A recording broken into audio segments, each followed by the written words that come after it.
The thoughts, views, and opinions are that of my own. I'm not a salesman. I cannot be bought. This is all entertainment.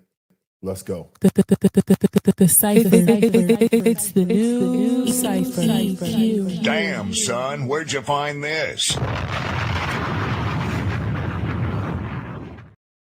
Peace, peace, peace, peace, peace. Mic check, 1 2 1 2. This is your host EQ, and welcome to the cipher straight out of Prince George's County, Maryland. Pretty Girl County. What's up? What it do? The cipher. It's the new cipher. You see, make sure my stuff is working. Y'all should be able to get everything going. I don't know why they ain't clicking on live. Real quick, let me see if y'all see me in the chat. Let me see fire in the chat if you see me. If not, I gotta go over to, which I thought I did at the YouTube, but just let me see fire in the chat if you see me going on. Make sure I'm live, because I don't know what this thing is doing.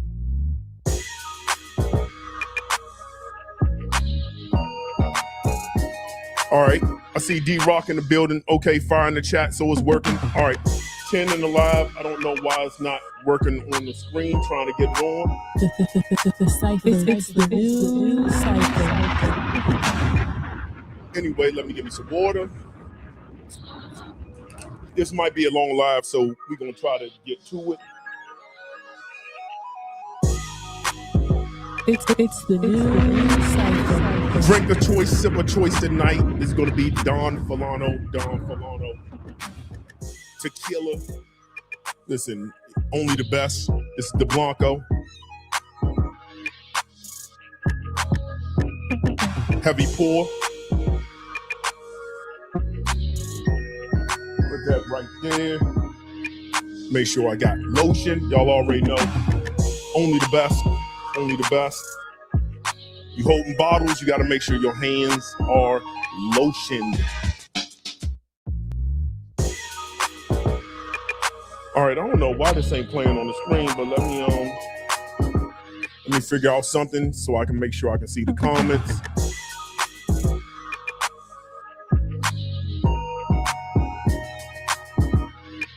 All right, there you go.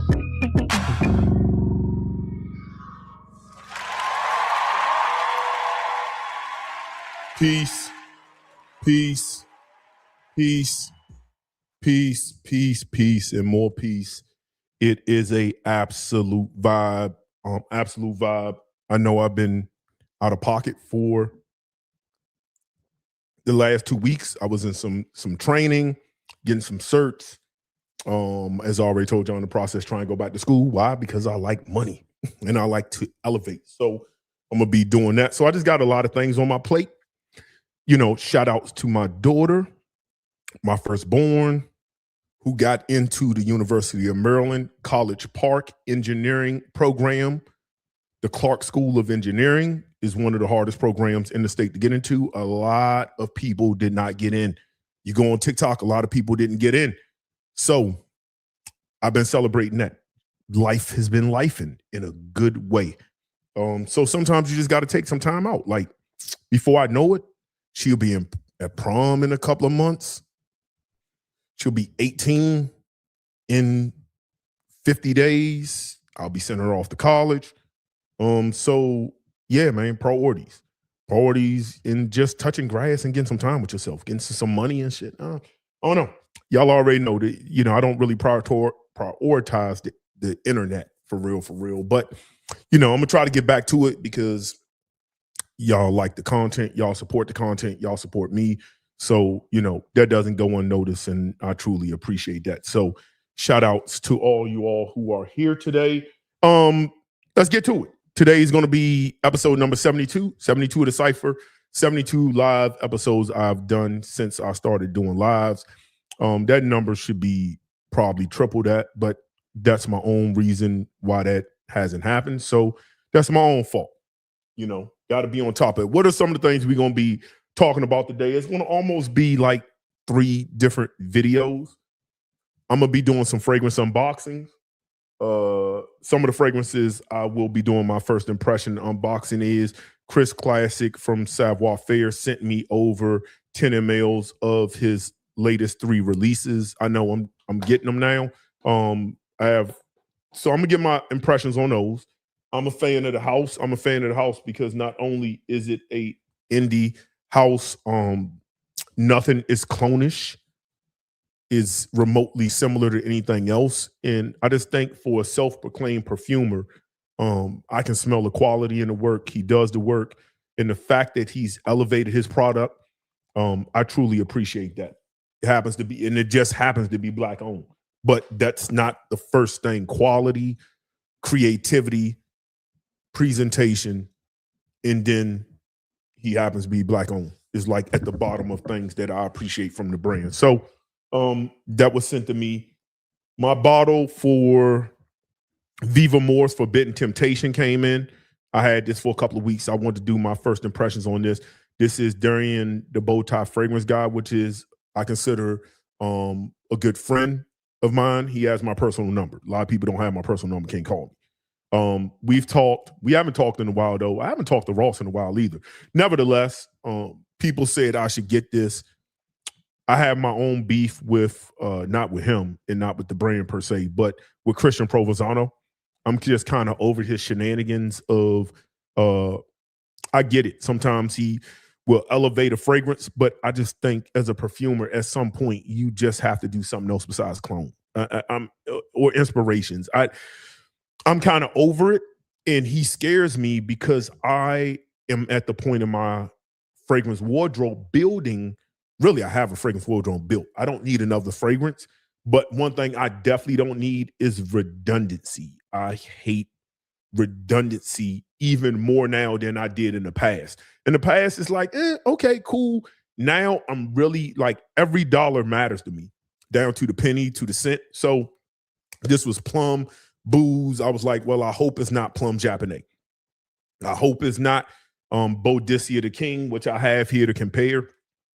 So I was like, please, for the love of God, I hope it's not remotely close to that, because that would irritate me because I don't need another one of those. I just don't. But I'll give my first impressions on that. I know I trust people in the audience who said it's not that. So we'll see. First impressions. I'm going to give what? Oh, okay. That wasn't good. That wasn't good. Give me 1 second.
Okay, we back. Let me just get fired, make sure we back. A fragrance I want to talk about failed. I want to make sure that thing didn't split on the ground. It's one of my fragrances I love. I was like, hold on, Joe. Let me just, if it's dripping, I don't want it to drip the whole time. So I want to make sure that was good to go. So okay, yeah. So and then I'm gonna be giving my full thoughts and opinions on, I guess this is the latest Boadicea release, which is Lannosea. Lannosea. Lannosea, I believe, is how you pronunciate it. So I'm gonna give my kind of full thoughts on this fragrance. Was it worth it? Is it a good release from the house?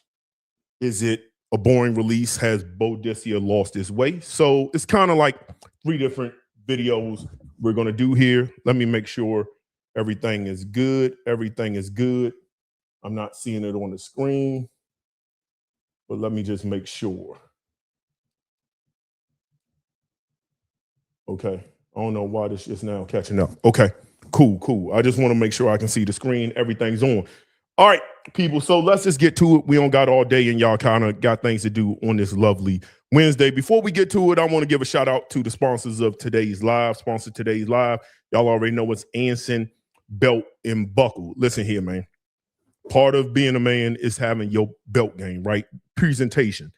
And yes, I know a lot of people like designer belts, but the beauty I like about this belts is the perfect fit. And if you're somebody who's in the gym, you're losing weight, or throughout the day, you're constantly gaining weight or losing weight based on what you have eaten, to have the perfect adjustments on the ratchet set is extremely important for the perfect fit. Another thing I like is the ability to change out buckles with your belt. So if I want to do this black on black belt, boom, got the black on black buckle. For those of you who maybe I want to do a gold belt, because I'm what I'm wearing, I can go black buckle, gold belt, bronze, silver. You can change your belt buckles and belts continuously to fit the occasion. You can get it dressed up. You can casual it down. I think a belt is extremely important, and I think having a perfect fit is important. Nothing is worse than losing weight and you spent a lot of money on a belt and you got to punch holes into it. It looks tacky. It looks horrible. Now you're buying another belt. Well, if you use my code that's pinned at the thing, you get 2 extra pieces. You get an extra belt and an extra buckle using my promo code to step up your belt game. So shout outs to the company for definitely sponsoring today's video or today's live. So we'll get to it. What's y'all center days real quick before we get to it? Let me read some of these center days. Drink some water. Been busy today, so we can get to it. Let me pull these comments up. It's easier for me to see on here. Glad I caught the live. We up, my brother. Appreciate it. Appreciate my admins. Appreciate my guys in here. It's always love. It's always love. 85 people in here, so let's get it started. So first thing, what y'all want to do? Let's go ahead and talk about Lannosea. Let's go ahead and get that out of the way. So right now, what I'm gonna be doing for those who are here is giving my full review on the latest release from the house of Boadicea, and that's Lannosea. Now, this is the box it comes into. I like the box. I like it better than the other boxes that it's had, and this is the fragrance that fits in here. You pull it out, and this is what we got, right?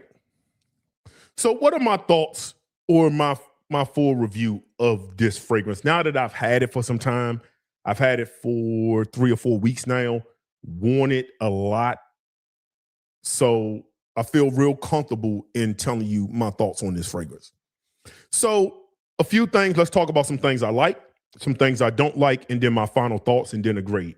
So some things I like about this fragrance is the uniqueness. When you first spray this fragrance on, you get hit with this burst of lemon, candied lemon zest. To me, contrary to popular belief, that's my favorite kind of part of the fragrance. I like this.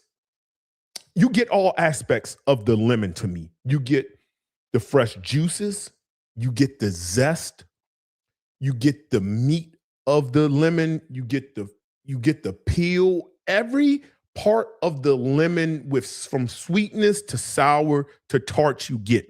I think some of that is also due to the bergamot, I believe is in here, adding to the lemon. I also get this lemongrass kind of feel to it. So you get this bright, fresh, zesty, and tart, sweet lemon accord that blasts right off the rip. And that's surrounded by this almost supple leather. So I get this lemon leather thing off of my skin. Now, that opening to some, depending on how you associate lemon, could come off a little like lemon cleaner.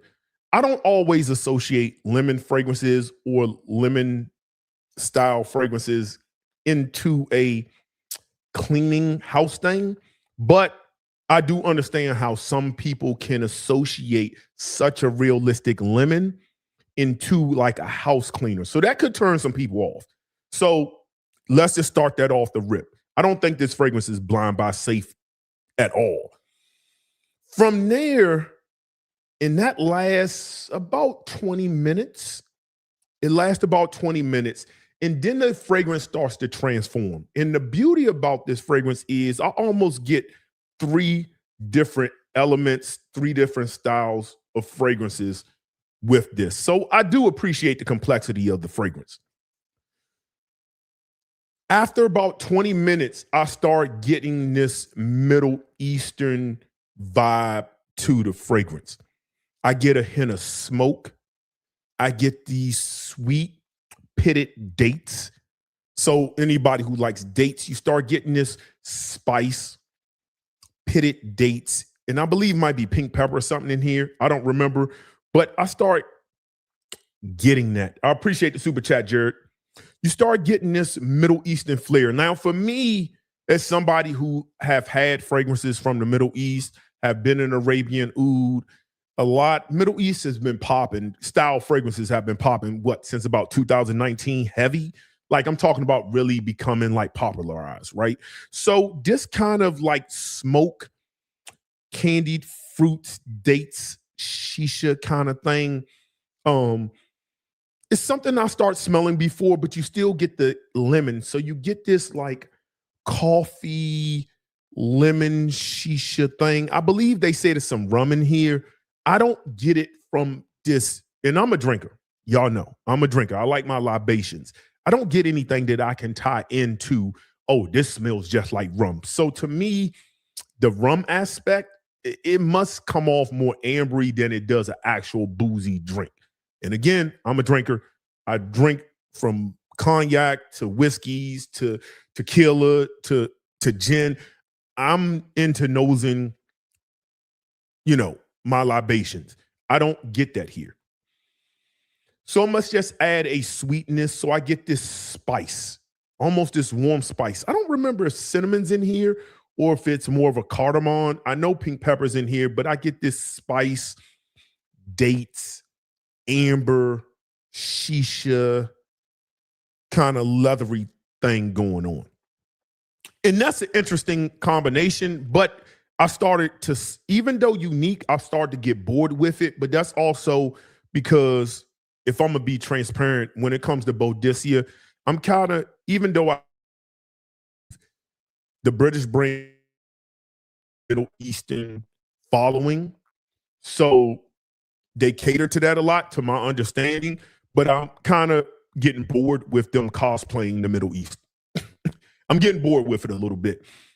But it's interesting. It's interesting. I don't find it to be very alluring. It's just kind of good in the middle. It's like, okay, this is unique. It's a different flair.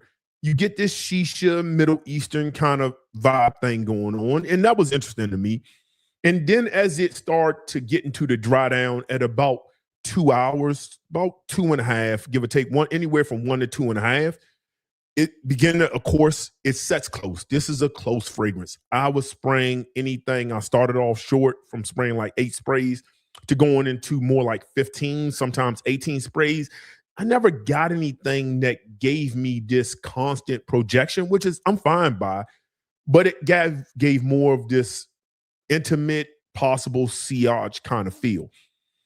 As it gets into the late dry down, I started getting something that was somewhat not really exactly reminiscent to fragrances like Boadicea Amethyst, which is a solid ambery, leather, peppery fragrance that I think is overpriced for what it is, but it's solid. I'm not blown away by this fragrance at all, but it's a solid ambery, spicy fragrance. Boadicea just does cinnamon really well, and cinnamon where it doesn't come off like apple pie. So I do appreciate that from the brand.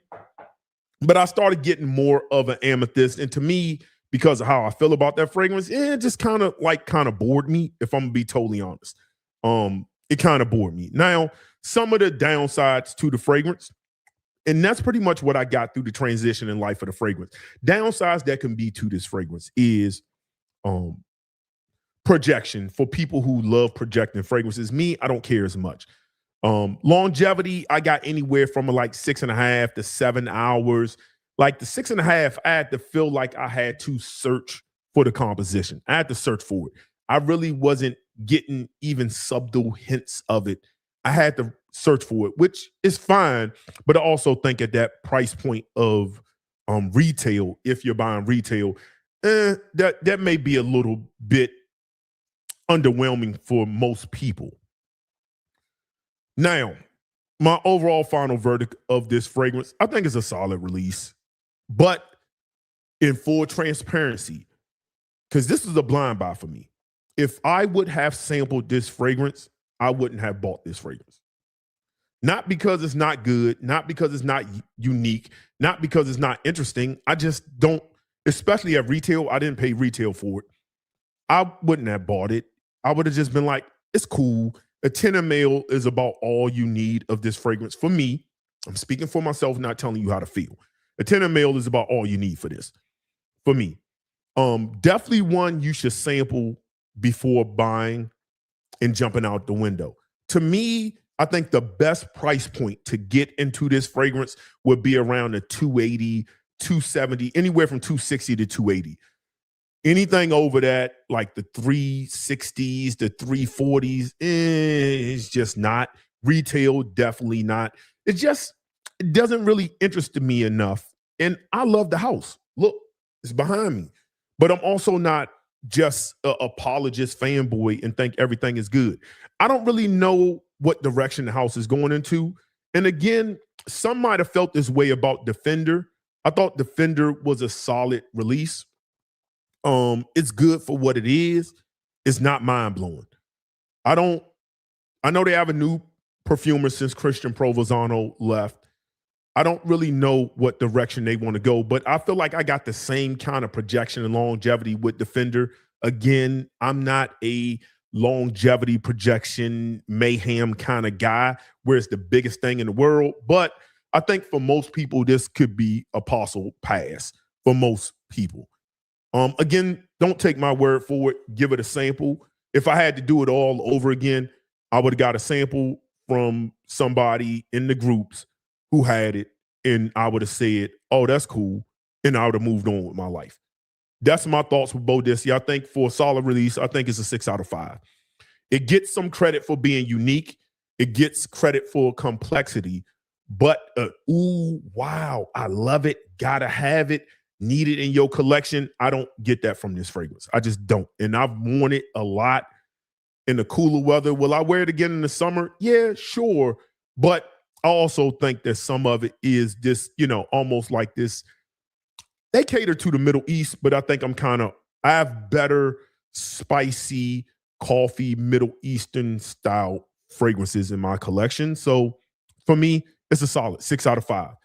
If you own this fragrance, leave your comments down below. Tell me your thoughts. If you sample, leave your comments down below. Tell me your thoughts. For me, this is like 2 in a row between this and Defender and the other one that they dropped in the green bottle with the falcon or bird on it. Lets me know you definitely need to sample from the house going forward.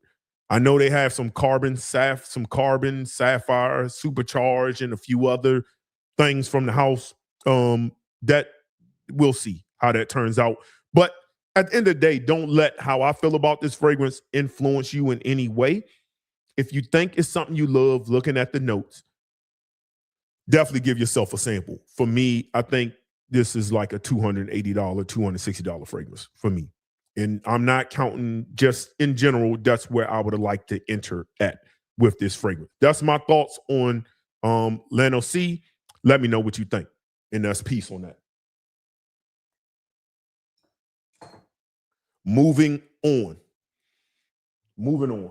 Let me see if anybody has that fragrance. Let me see what they think. If leave your comments down below, let me look through it. Let's get the likes up. Let me see how many likes do I have. 61, 62. Let me get some more likes on that, and we're gonna move on. I ain't gonna prolong it too much longer because I know we got a lot on. Yeah, appreciate you said spot on with everything. Definitely not worth the bottle. Yeah, this is why I'm gonna be honest with y'all. This is why I'm not a fan of blind buying. Just because a lot of things don't be kind of worth it. And you got to treat every house like that. But then there's been other fragrances people didn't love, like Raja's Elysium Noir. Oh, I love that. That thing is good. I'm going to end up doing a separate video. I don't even think I'm going to do it on the live. I'm going to pre-record a video and some good alternatives for that fragrance. But when it comes to blue fragrances, Raja's Elysium Noir is like top tier to me. But keep in mind, I think Bleu de Chanel DNA is legendary. It's something I will always have in my collection. Elysium Noir makes Bleu de Chanel obsolete to me. So much so, during the Super Bowl, my realtor and a friend of mine came by the house. He's not into fragrances like that. He came by the house. I laid some stuff out there for him to smell. He's a regular person, sees the video, watches the content, doesn't consume everybody else's content when it comes to fragrances, just kind of supports this guy, right? Laid some stuff out for him to get what he likes. Let him smell Apex, Intense, loved it. He wanted to buy a bottle, gave him the link to buy a bottle for that. Then I said, I started seeing what he was liking. I let him smell Bleu de Chanel, let him smell a few different alternatives that I own, and let him smell Elysium Noir. He lost his damn mind when he smelled Elysium. He lost it. He was like, yo. And this is somebody who don't know noses. He doesn't have all this experience. He was like, I don't care what people are saying. This doesn't smell like this. This is definitely different, and you can smell the difference between all of these. That's from somebody who has no association with a whole bunch of fragrances. He smelt it, was blown away. I'm telling you, Elysium Noir, for me, is a great, easy driver pickup for me. It's what I wish Chanel less exclusive would have been. That's what that should have been. Anywho, let's move on to some of these unboxings. Cool, let's get to it. So why don't we do the Savoir Faire fragrances first?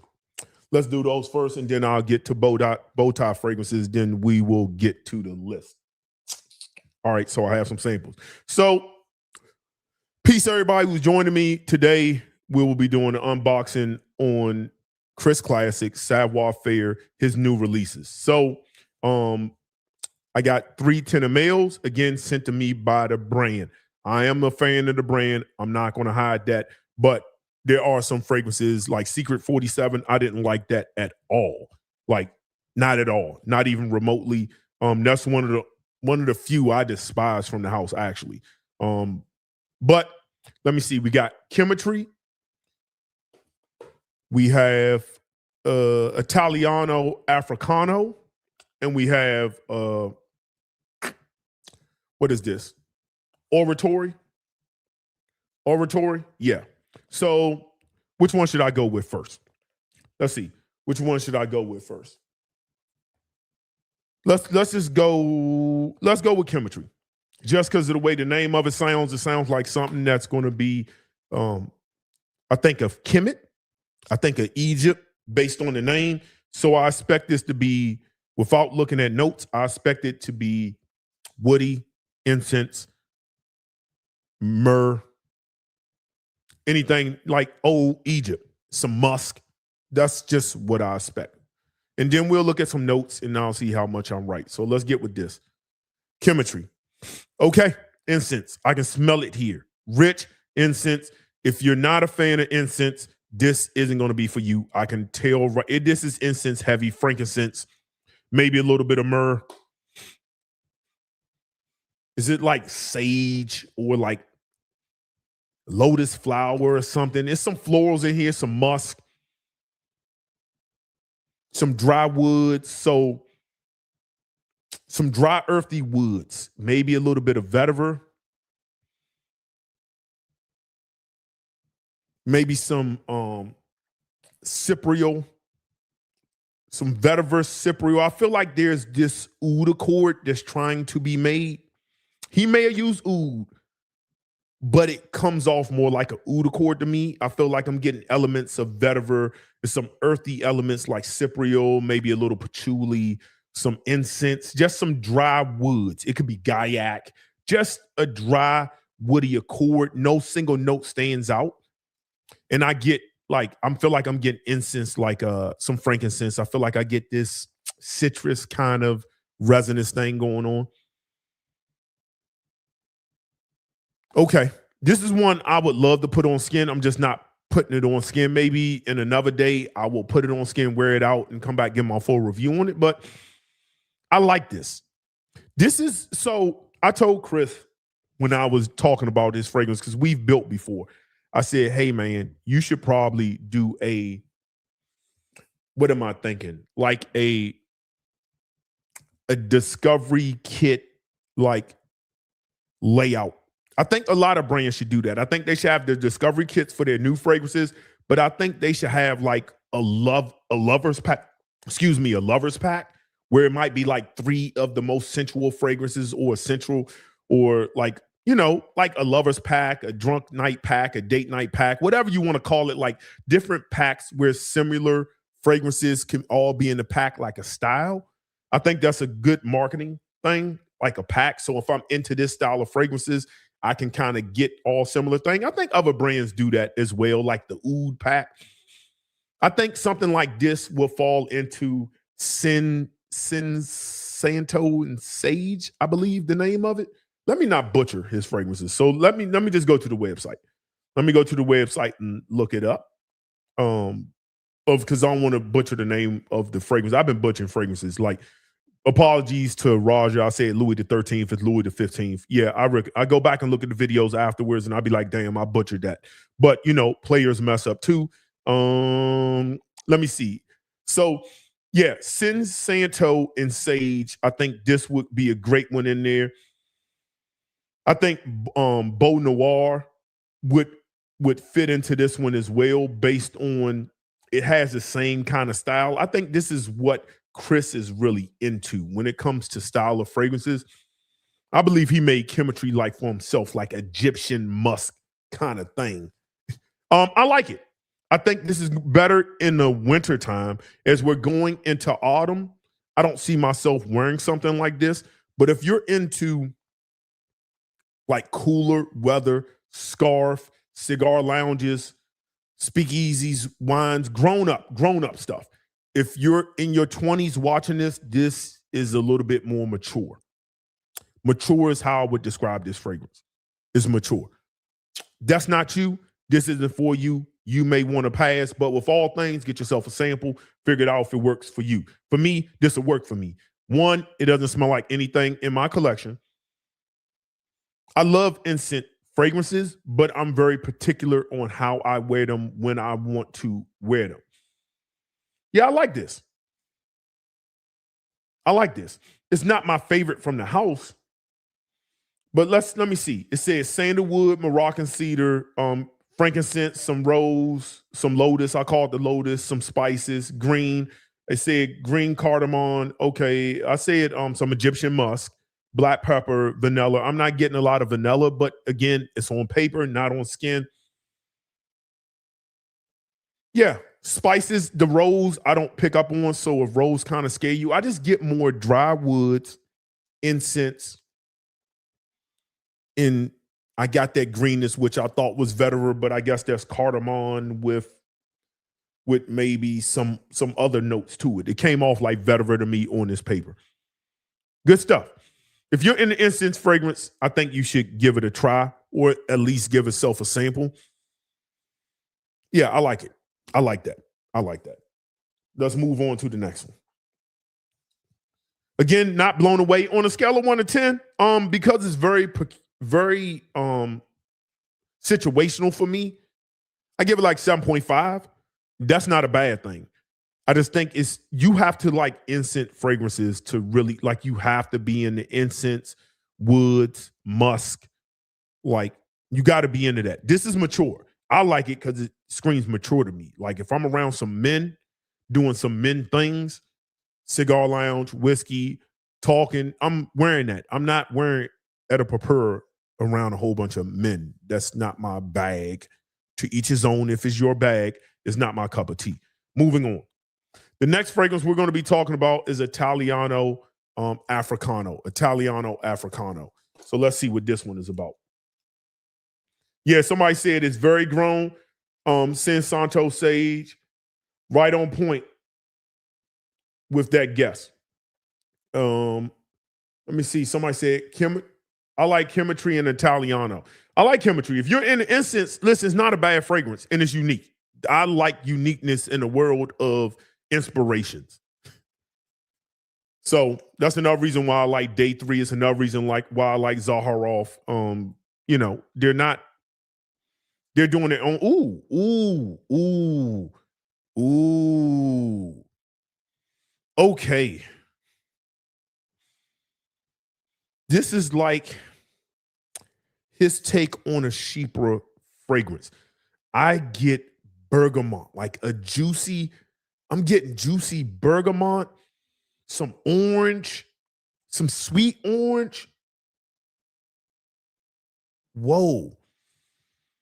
I feel like this is similar to, hold on. What's his Evanescence? He has a fragrance called Evanescence. It's in this more affordable bottle, red. I think it's a red paper. He might have changed his Evanescence line. But with that, I think he had like Blue Lotus or sage in that. Some musk, maybe some pear, I think is in that fragrance. Ooh, I like this. Ooh, it's soapy. I get like, it's soapy. So I'm thinking with the soap, whether he's using neroli, orange blossom, he's rather using some neroli, some orange blossom. He's definitely using musk. So I'm getting like this nice soap bar kind of thing, this fresh soap bar. The citruses. I feel like I'm getting bergamot. Definitely getting bergamot. I'm definitely getting just like mandarin orange, sweet orange. I feel like I'm getting different styles of oranges in here. Oh, damn. I like that. This is masculine. Again, I find something mature. I don't think this is like overly sweet club scent for the 20-year-olds.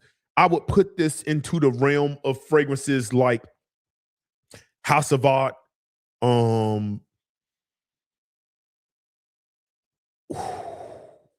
like this. Oh, this would get burned. Ooh, I like that. I tell you why I like this fragrance. I like that. I like that a lot, actually. My first thoughts, if I was giving it a number, like an 8.7. And that's just because on paper, I haven't put it on skin. I give this like 8.7. Uniqueness, fresh, tons of different citruses playing around, woods. It's like soapy, yet almost woody, leathery. Maybe like woody. I feel like this definitely got to be vetiver in here.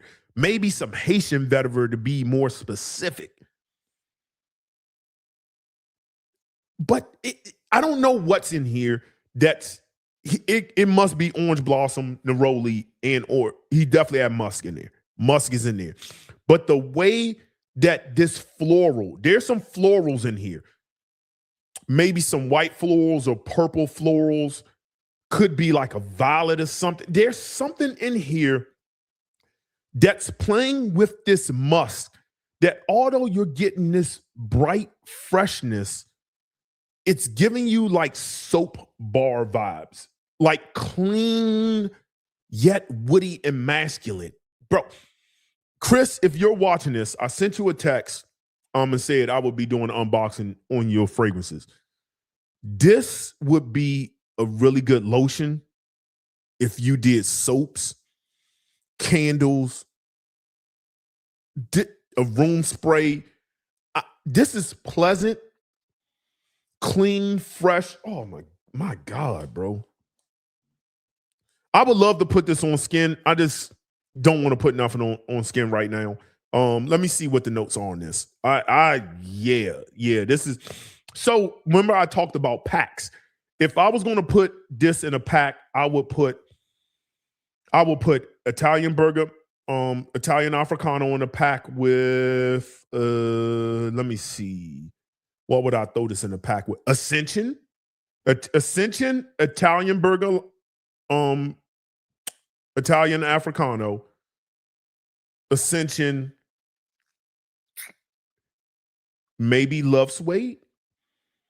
Love Suede is one of my favorites because I like the aquatic suede nature of it. But I can also go Ascension, this fragrance, in maybe Evanescence. I can see like all of those kind of like, they kind of fit the same vibe. I really like that. Oh, notes. I got sidetracked. Notes. I like this. And I love his new bottle. I hope to get his new presentation in my hands. But if presentation, which I've seen videos, match this is good. This is good. Again, sample it. Figure out what works for you. Let me see. A 50 ml is $144. I can definitely get that based on the presentation that I've seen. Pictures. I haven't held the bottle. He has 30 mLs for $84. I think that's solid. And 10 mLs for $30. A 10 ml for $30 is going to get you a ton of wear. I think that 30 is worth the investment for a 10 ml fragrance. That's me personally. Take it for what it is. Look at the note. Clementine, green mandarin. I told y'all I'm getting tons of different like oranges. Pepper, neroli. Okay, that might be where bergamot, definitely got bergamot. I told y'all about that. Oud, I don't get oud. I'm not really getting that. Vetiver, got that. I didn't pick up on it. Got blood orange. Okay, so you got clementine, green and mandarin, blood orange, bergamot. So that's all I was getting. I didn't get the ginger. So I think I'm getting tons of neroli. I'm surprised musk ain't in here. I don't know why it's not in here. I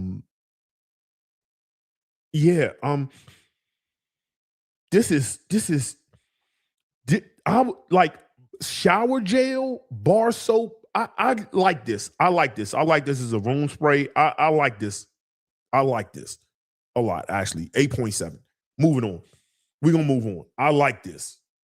Yeah, a lot. Actually, yeah, a lot. A lot. I might put that back on my skin later.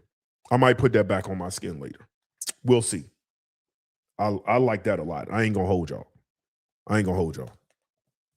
That's really good. Not that chemistry wasn't good, but that's really, really, really good. All right, the next one is Oratory. So we're going to get into that, see what that's like. Let me clear my palette. Okay. Clear my palette. How y'all feeling today? All right. Let's see what this is about. Damn, that's good, bro. That's good. That's masculine. It's mature. It's clean. It's signature scent worthy. Yeah, I like that. All right. Ooh, this is sweet. Ooh.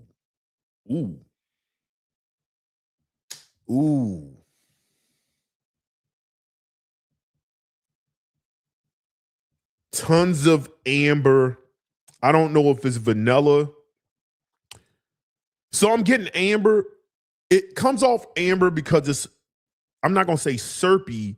It's a little resinous without being like the way some amber fragrances are. Like when you start thinking about Ombre Sultan and stuff, it's like ambery in a sweet way. So I don't know if it's a lot of vanilla being used or if there's tonka being used as a substitute for vanilla, which can be. But I'm getting, vanillic nuances. Like sweet, vanillic, warm nuances. I would say amber. I don't know if that's what's in here. I'm getting a brightness. I feel like if I was off of my head, if I was going to do a pack, this and Soul Cafe would be in the same pack. This is Soul Cafe. I feel like, I know Soul Cafe used blood orange. I feel like he's using blood orange again in this. Just the way he used it. I feel like there's elements of Soul Cafe in the opening that I also get into this. So, damn. Okay, this is youthful. This is fun, flirtatious, playful. 23 and up. Definitely unisex. Where I find the other two to be more masculine, I think unisex right down the middle. None of this will lean sort of feminine or lean sort of masculine. Again, I got to put this on skin. Again, this is the first impressions. To me, is unisex right down the middle. To me. Yeah, a pack that I would put this in, I would use this, maybe Hella Floral, and Soul Cafe. I would probably put in the same 3-pack. I would call it the seduction pack. I like this. Yeah, I like this. Do I like it better than Italian Africano? I don't know. I like the straight up masculine vibes that gives me. Like, I get straight masculine vibes from Italiano Africano. I like that. That's kind of where I'm at in my journey. Not saying nothing wrong with unisex scents. This is fun, almost in a designer way without smelling bubblegum and cheap. Do that make sense to y'all? I'm hoping I'm explaining what I'm getting out of this. Hope that makes sense to y'all. Damn. Okay, this is damn, bro. Damn. I'm getting that blood orange. I'm getting amber, maybe some woods, no notes, maybe floral. There's a floral element in this. I don't know if it's rose or what, but definitely makes sense. I'm glad it makes sense. I'll be trying to explain stuff to paint a picture for you. Let's see what's actually in here, because this is good. A lot of notes aren't standing out besides this amber accord, the blood orange. I'm getting woods and some florals, but I'm not able to like say, oh, it's this floral or these woods, if that works out. I like this. Ooh. Yeah. I like this. So let's see at the notes. So Gaiac wood, patchouli. I didn't get it. Grapefruit. Okay, so you got that sweet grapefruit. I did say some purple florals. I think I did say violet. I was getting maybe a little bit of violet. So okay, violet's in here. Blood orange. Okay, called that. Some sandalwood. So you're getting some smooth wood, some orris resinoid. Not really picking aquatic accord. Okay. It's sort of, now that he says aquatic accord, it does come off sort of blue. It's coming off like kind of blue. The more, now that I read that, it's almost reminiscent to, what's one of my like good aquatics people might not think I like. Not Invictus Aqua. What's the dark blue Invictus one? I have it. Legend. Is it Legend? Invictus Legend? Like it goes in the auto, not necessarily Magnamar per se, more like Invictus Legend, Spirit of Dubai, Bahar. Not really. I wouldn't. It's not in the aqua sapphire realm. That's just to me another level. But it's a blue aquatic. It does come off kind of blue aquatic. It's kind of reminiscent of Invictus Legend. When I read the Aquatic Accord, more and more I think about it. And I love that. By the way, I love that fragrance. I know, odd. I have all these. Sometimes I do like a simplistic like easygoing fragrance. Invictus Legend works for me. Is that fragrance discontinued? Is Invictus Legend discontinued? That fragrance, I'm glad I have a bottle of it. That's just one I don't reach for often, but if I want something simple, almost juvenile, I'm going through a midlife crisis. Maybe I woke up in the mirror and my grays making me feel older than I should, or I got knee and back issues when I wake up, then I might spray some Invictus Legend on. You know what I'm saying? Feel young. This is youthful. This is good. I like this. I'll give it an 8. I'll give it an 8 out of 10. Maybe like a 7. I give it about an 8 out of 10. We'll see how it wears on skin.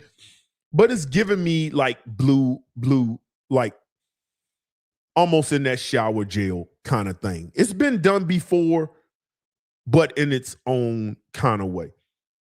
That's interesting. Yeah, it reminds me of Legend. Does Legend have grapefruit in it? I think Legend actually has grapefruit. Yeah, it is discontinued. Oh. Now, somebody said, how's the performance on these? This is first impressions. I haven't put it on skin. I can't tell you that. If you're in my Facebook group, I might I might wear one of these tomorrow as my scent of the day. What I will say is this. Generally speaking, with Savoir Faire fragrances, generally speaking, I get at least 7 hours. Generally speaking, I haven't had one I haven't gotten 7 hours with. Generally speaking, I'm not getting room fillers, but they're also not intimate fragrances, if that makes sense. This is my history with the brand, off of my skin. Not room fillers, but not like really close, intimate style fragrances. So, and off of paper, I'm not having to search to smell it. I'm enjoying it off paper. I don't want to speculate, but I can see getting 7 hours with a moderate sillage and moderate projection. Now, if you want to take a bath in it and spray 57 sprays, I'm sure you can be nauseating to people around you, but that's not who I am, so I can't really speak to that. But I like this. It's very reminiscent of some fragrances I like, blue fragrances. So yeah, that's what I get. So 8 out of 10. So out of all these fragrances, if I was going to rank them, Italiano, I like all of them. So let's start there. I like all of them. Italiano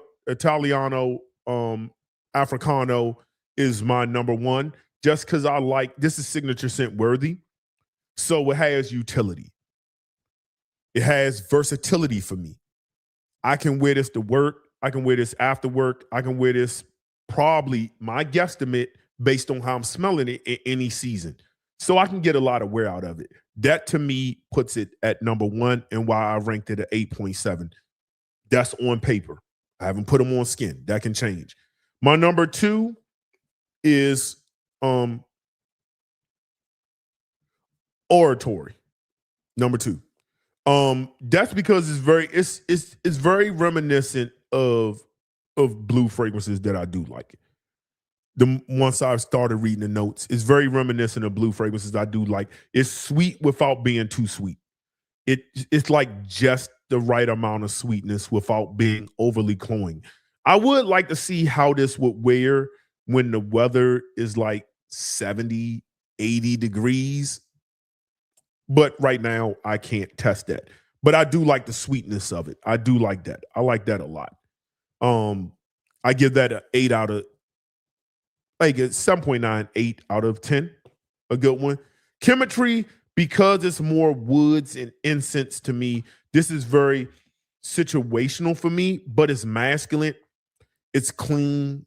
It's fresh. It also has this soapy thing going on with it in woody, but because I personally would only dress this up in the autumn, winter time, it's not as versatile as the others. So I give it like a 7.5. I give it a 7.5. It lacks the versatility for me.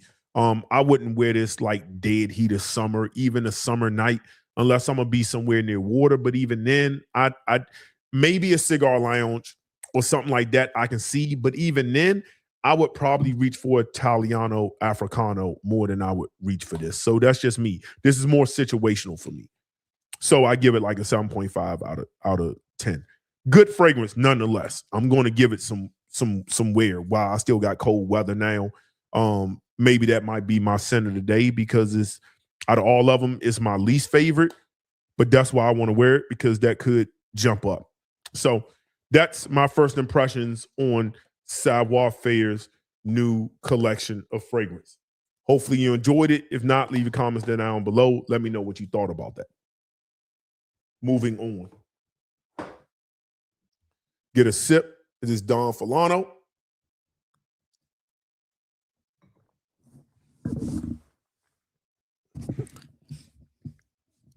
All right. Okay. What people want to come, some people want to come see. And then we'll get to the list. We'll get to the list. Trust me, we're going to get to the list. All right, everybody, appreciate you tuning in, stopping into the content. Right now, I'm going to give my first impressions on the latest release in collaboration with the Bowtie fragrance guy and Viva Moore, and that's going to be Forbidden Temptation. Forbidden Temptation. Now, I haven't opened this fragrance. I believe this fragrance, this is 100 ml, 3.4 fluid ounces, and it's going for $70. I believe it's like $70, $75. So it's priced affordable the way I see it. 100 ml for under $100 is always going to be affordable pricing for me. So that's my first thoughts on the release. So let's just open this up. See what I think about it.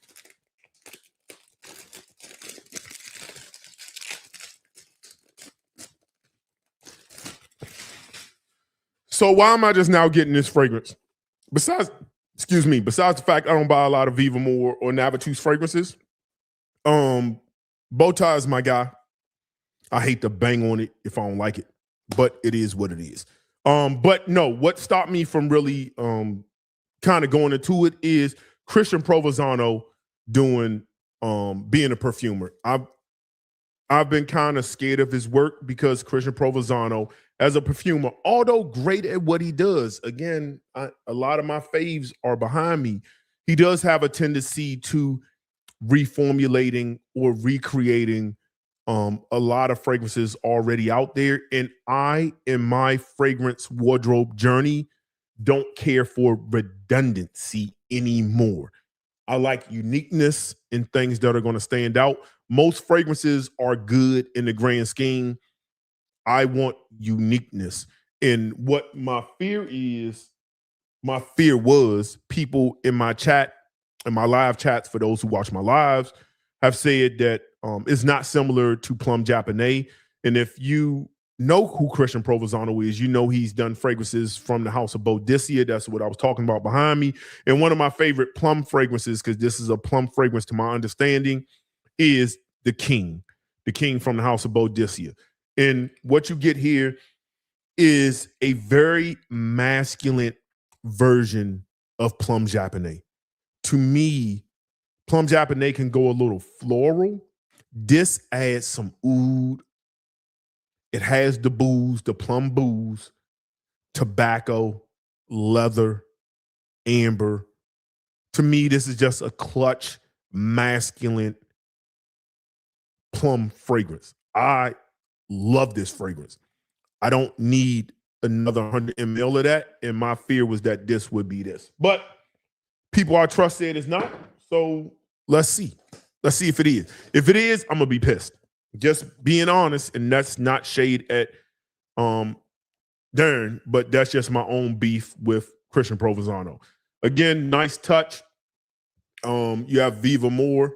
Let me see. And you have the Bowtie fragrance guy. And again, this is my guy. I consider him a friend. I'm gonna give my thoughts. Okay. It comes in like a black case. Let me see if okay. Viva Moore. It had a card in here. A card. So let me see some notes. I don't want to look at those right away. I know it's a plum fragrance. Let me put that box in. Yeah, talks about it. So let's talk it. Let's get to it. Let's just get to it. Nice presentation, though. Nice presentation. I love plum. It's purple.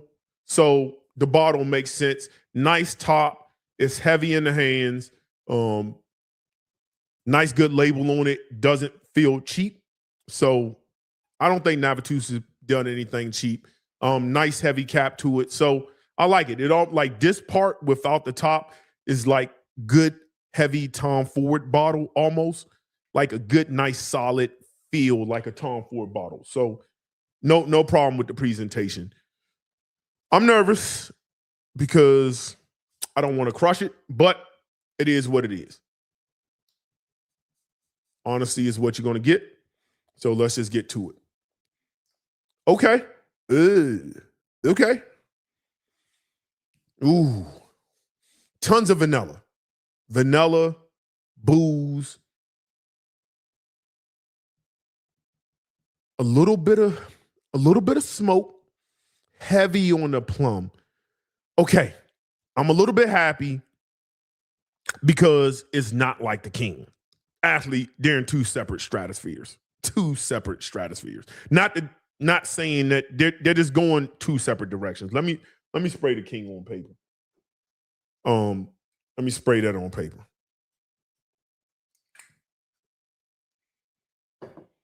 Yeah. Yeah, this is more smoky. The tobacco hits. Okay, back to this original fragrance. Sweet. Cinnamon. Feel like I'm getting cinnamon. Vanilla. Tonka. Tobacco. Booze. Plum. This is familiar. Although it's not plum Japonais, it's familiar. But I can't draw to it. Okay. This is good. Is it good? Yes. This is good. I'm pretty sure it'll perform in life. There's a familiarity to it without being like a total. It's because I feel like there's essence in this that smells interesting to me, but yet familiar. This is good. I love the plum. The plum is what's breaking up my familiarity. Hold on, yo. Hold on. This is gonna kill me. I'm not gonna be able to move forward till like right now in my mind, I'm going through my fragrance mental Rolodex. Give me a second, guys. Give me a second. This is live video. Give me a second.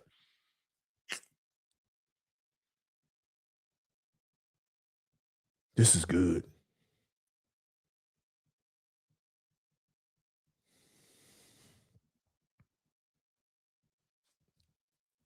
Let me read some of the notes while hold on. I think it's coming to me. Hold on. I might have it all. Hold on.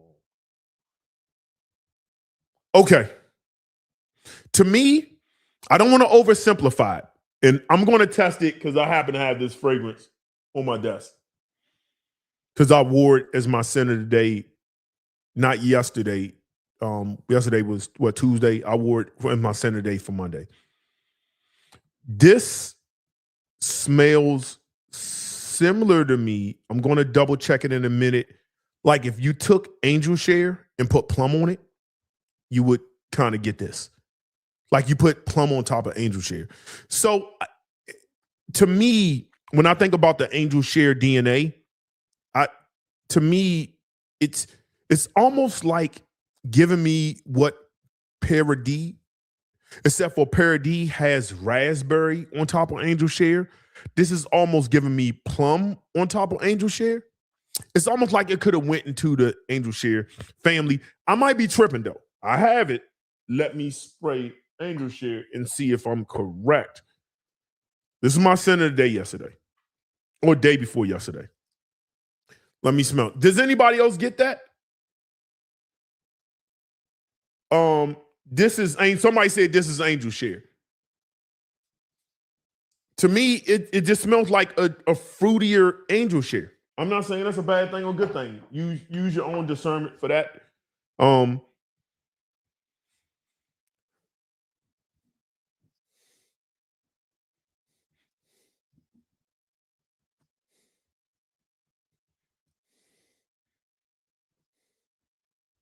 Yeah.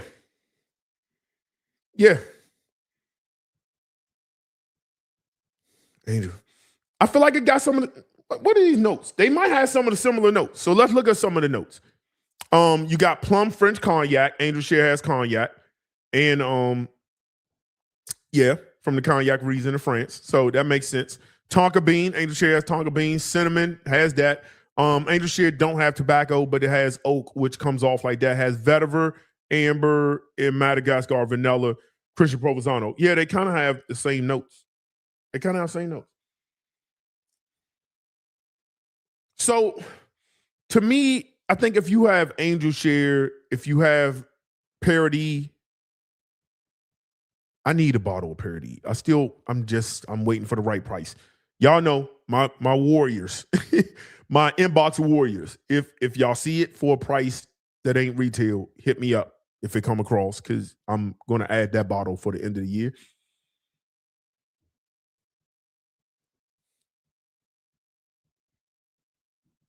Yeah. Somebody said, somebody say, my brother, he said, or like angel share parody replacing a raspberry. That's what I kind of get. I kind of get that. Is that going to piss you off or not? But that's just being honest. That's what I'm getting.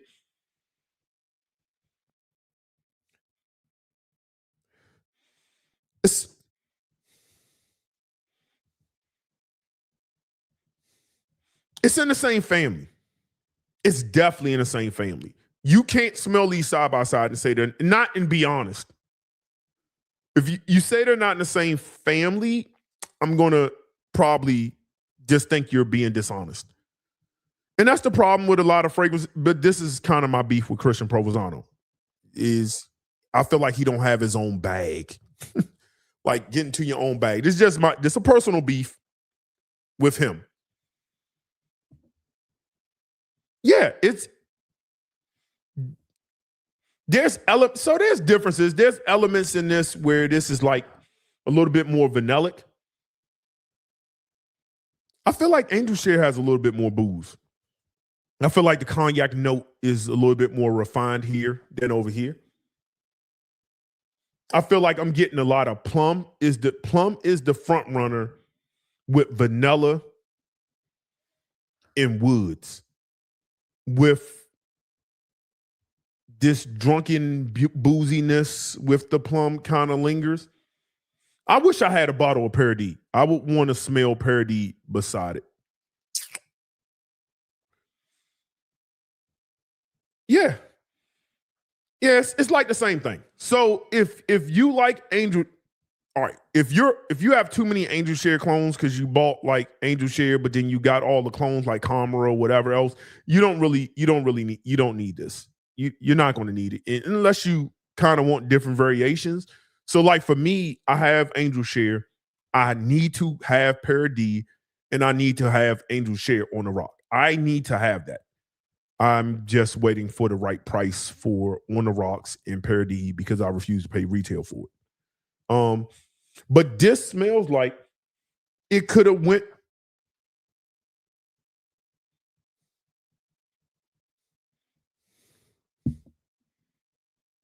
Maybe the tobacco was.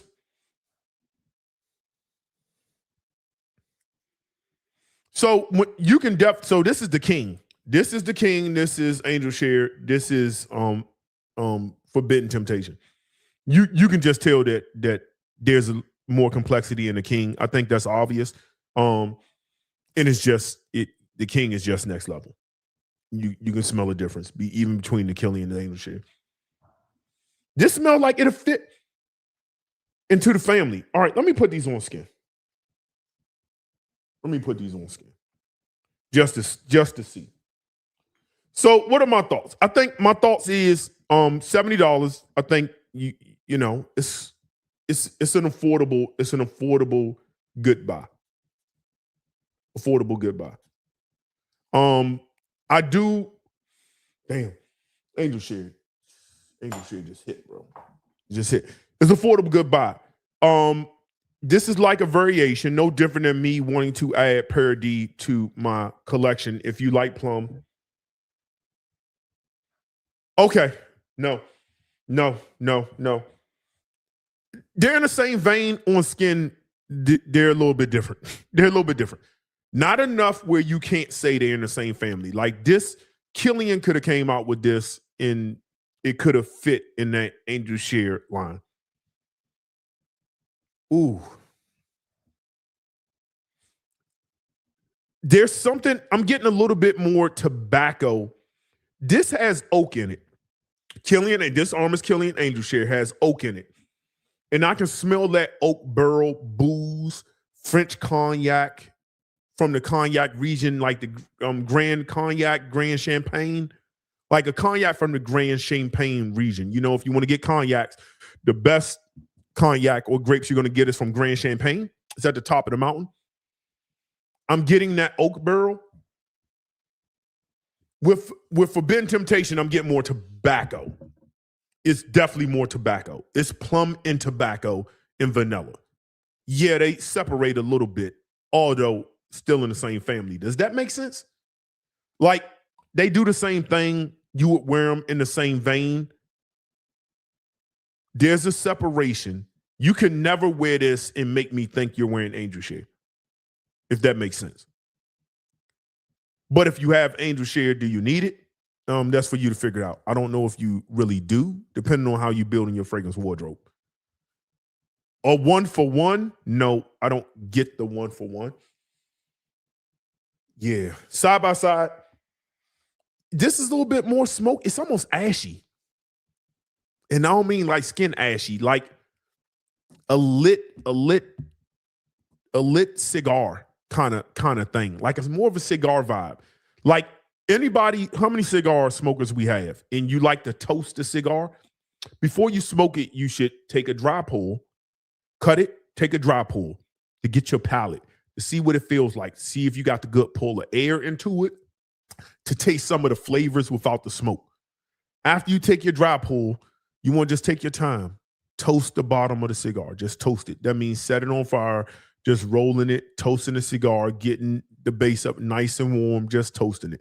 And that ritual can go for about anywhere from a minute, 30 seconds to a minute.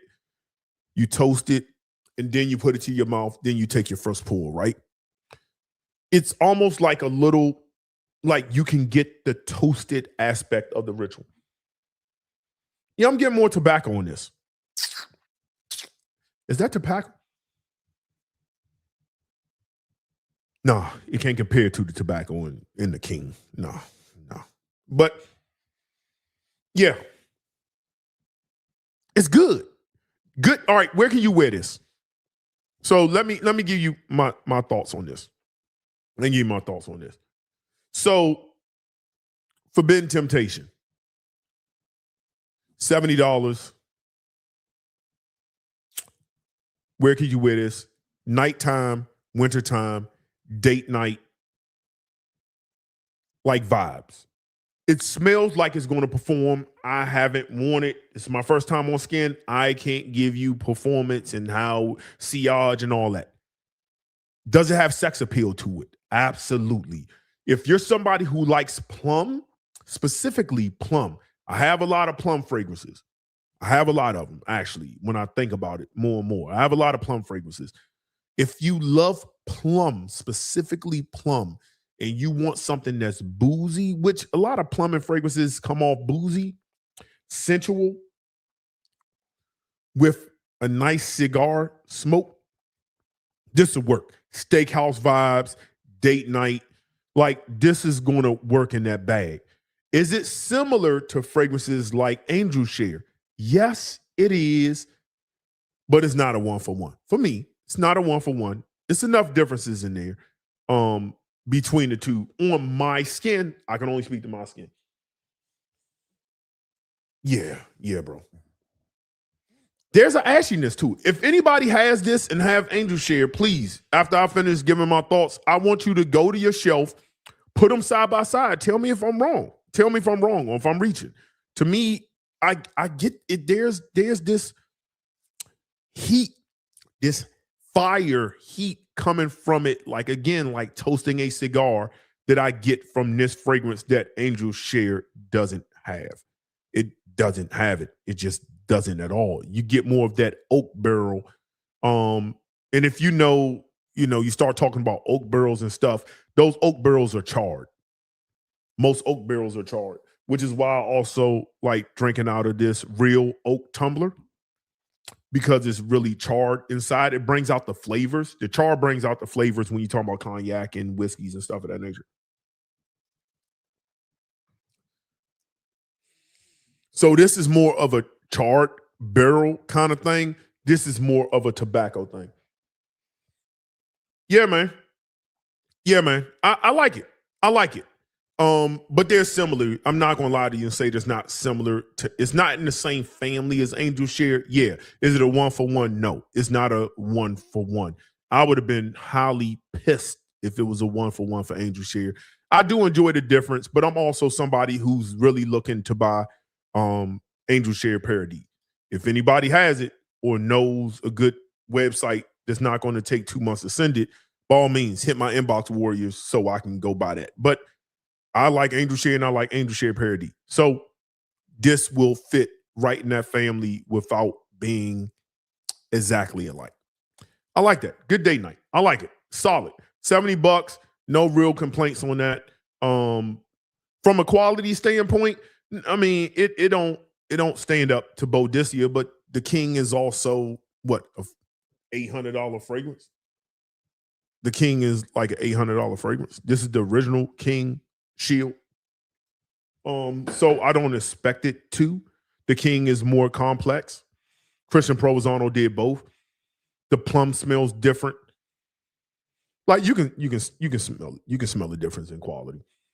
And I'm not saying this smells cheap, but you can smell the difference in quality. I can. You can just smell the difference in complexity on that. This is, but it's solid. This is a solid release. Highly affordable for people who don't want to spend a lot of money. Definitely give yourself a sample. But everybody in the comments, because I know a lot of y'all in my group got this. A lot of y'all in my group said, I need to buy this. Please, by all means, I want to see in the comments. Let me look at these comments real quick. Tell me, like, do you get Angel Share initially on paper, but on skin, are you getting something different? I'm getting something a little bit more cigar on my skin. I get more charred oak barrel on Angel Share. That's me. That's a difference. Is that enough difference for you? I don't know. That's up to you to speak on. That's up to you to speak on. This was a blind buy purchase for me. All right. Exactly what I wish the opening of Paradis lasts a little bit longer. Yeah. From the little sample I had on Paradis, I felt like on paper that raspberry kind of really went away. And then it just kind of turned into Angel Share. But I don't have a full bottle and I haven't put enough on skin to really see what the deal is. But Paradis is top tier. But to me, if we're talking about Angel Share, Angel Share on the rocks is number 1 for me. Paradis is number 2 for me. And Angel Share OG is number 3 for me in the Angel Share family. That's how I would rank it. Let me put this fragrance bottle. I like the bottle. I like the way it feels. Yeah, I'm gonna do my review. It's definitely a difference. Oh yeah, it's definitely. So Angel Share, the Tonka nuttiness with the booze and oak and cinnamon is a lot different from Forbidden Temptation, which is plum, cigar, vanilla, cinnamon. Yeah, it's different, bro. It's different. Is it enough where you still need to buy it? That's up to you. That's up to you. I'm not mad I have it. Of course, I'm supporting my guy. So I'm not mad I have it. I can get wear out of it. It's sexy. it's going to get compliments, but most things that get you compliments too. So buying things just because it gets you compliments ain't necessarily the smartest thing in the world. That's how I view fragrances. For all the people on my TikTok who come to my TikTok comments and be like, but yeah, I get compliments. Yeah, I don't care about that. Like, it has to really be interesting to me. Yeah, solid. I'm gonna give it a wear. I'm pretty sure if I wear that out, it's a wrap. But that's like most fragrances. I just think if I wear maybe that's a little bit arrogant to me, but I just think if I wear most fragrances out and I'm dressed right and I have a really good personality and I'm not afraid to talk to people, converse, have fun. I'm like the most social, antisocial person ever. I don't like people, but I like people. I'm very Sagittarius. Like, I don't like people. I don't like being around people too long. That's probably why I don't need good longevity on fragrances, because I don't like to be no one place too long. I don't know if it's because I get bored with the space or I feel unsafe being in one place too long. And it's not like I'm out here selling work, involved in criminal activity. The feds are after me. I don't know. Maybe it's the military in me too. I don't like being one place too long. One place too long gets me, I don't know. I get bored and I get nervous. I'd be like, I've been here too long. It's time for me to go somewhere else. You know what I'm saying? So that's why longevity, 8 hours, like, I don't like being nowhere more than 4 hours before I start like looking around and be like, I think whatever I was going to do, I've already done it. If I was going to a bar to get a girl's number, because that was what I want to do, I've already got the numbers I want to get. If I wanted to, meet people, hang out, have a couple of drinks, I've already had the drinks. I want to get the drinks in early. And then after a few hours, I can let that sober down because I don't believe in drinking and driving. Like that's a pet peeve of mine. I don't like drunk drivers. It's a huge pet peeve of mine. I'll hate you for life over that. It's not my, I hate, this is a pet peeve of mine. So that ain't my thing. So I want to have a couple of drinks. If I'm out and I'm driving, I'm going to get me some wine or something simple. I'm going to get that right off the rip, just enough to give me a little nice. And then I'm good if I'm driving, then I'm good for the night. I'm good for the night. You know what I'm saying? And then I'm be like, all right, after 5 hours, I'm kind of ready to go. So for me, I don't need most fragrances to last over 6 hours because I'm trying to be somewhere else. And I have a whole nother thing if I'm doing strip clubs. Anyway, let's get to why y'all really here. I got 153 people in here. They like, bro, we 122 minutes. You ain't even got to the list. Sorry, I appreciate it. I appreciate y'all support. Let's go get to the list. I'll try to make it super fast. Do I have everything ready? Let me see. 10 fragrances. Let me see. 1, 2, 3, 4, 5, 6, 7, 8. Hold on. 1, 2, 3, 4, 5, 6, 7, 8, 9. Am I tripping? Oh, 10. 1, 2, 3, 4, 5, 6, 7, 8, 9, 10. All right, 10. I'm tripping. All right, y'all ready? Somebody said definitely the military thing.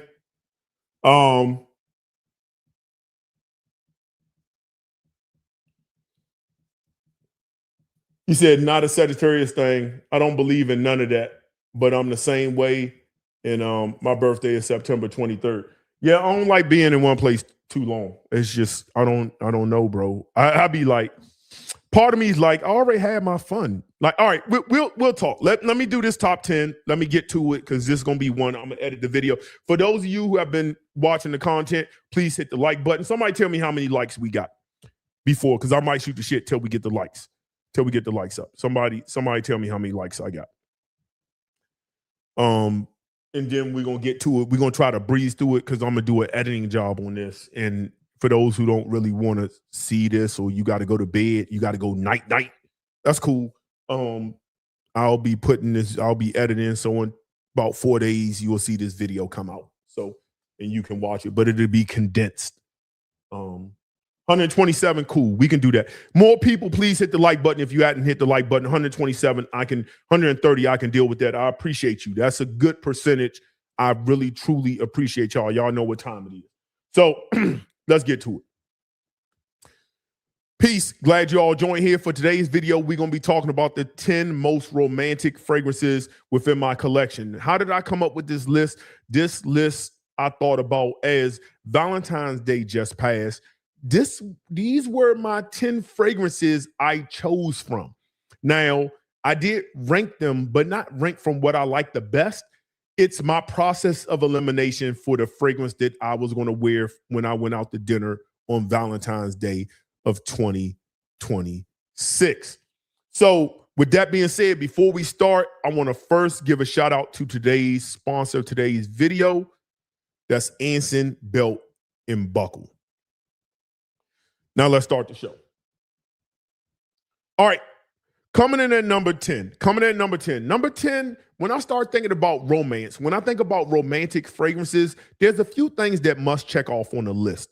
One, as a heterosexual man, I don't speak for homosexual men or the other pronouns or whatever you're into. I'm speaking as a man who likes women, right? There's a few things that check off my list, and this could be universal, but I don't want to speak for other groups I'm not a part of. I want something that's sensual, something that I consider to be sensual. What is sensual? To me, is something that will draw a person in, something that gives a feeling of warmth. I want something that's exotic.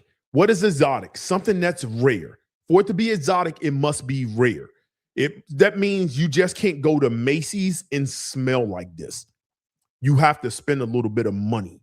You're not going to smell this just randomly out in the world. It has to have some uniqueness to it and rarity to it. Quality speaks for itself. I don't really like most things that don't smell of quality. And I just had to find it to be sexy. Sex appeal, something that gives me confidence, something that makes me feel on top of the world, something that makes me feel attractive, and something that I personally believe will attract the noses of the opposite sex. This is how I would describe a fragrance of romance. There are going to be certain notes, so warmth and romantic. So you might see on this list a lot of ambers and a lot of rose. All right. So starting off at my number 10 list, this was the first fragrance I eliminated from my Valentine's Day fragrance list. And this is coming from the house of BDK. And this is Tobacco Rose. Tobacco Rose. We don't have to get into all the notes. What basically this fragrance is chocolate rose with some woods. This really could be called chocolate rose. I believe there's some saffron in here. You get a little bit of woody smoke in here. Of course, you have rose in here. I believe raspberry, some warm fruits in here. To me, the rose for romance, the chocolate nuances in here, adding for deliciousness, inviting, and intriguing is what to me makes this a romantic fragrance. Now, this fragrance can be extremely, you can overspray this. For me, I don't get into batches. I don't know what the new bottles smell like. But for me, I get really good performance out of this. So for me, this is more of a for a date. This is more of a 4-spray fragrance for me.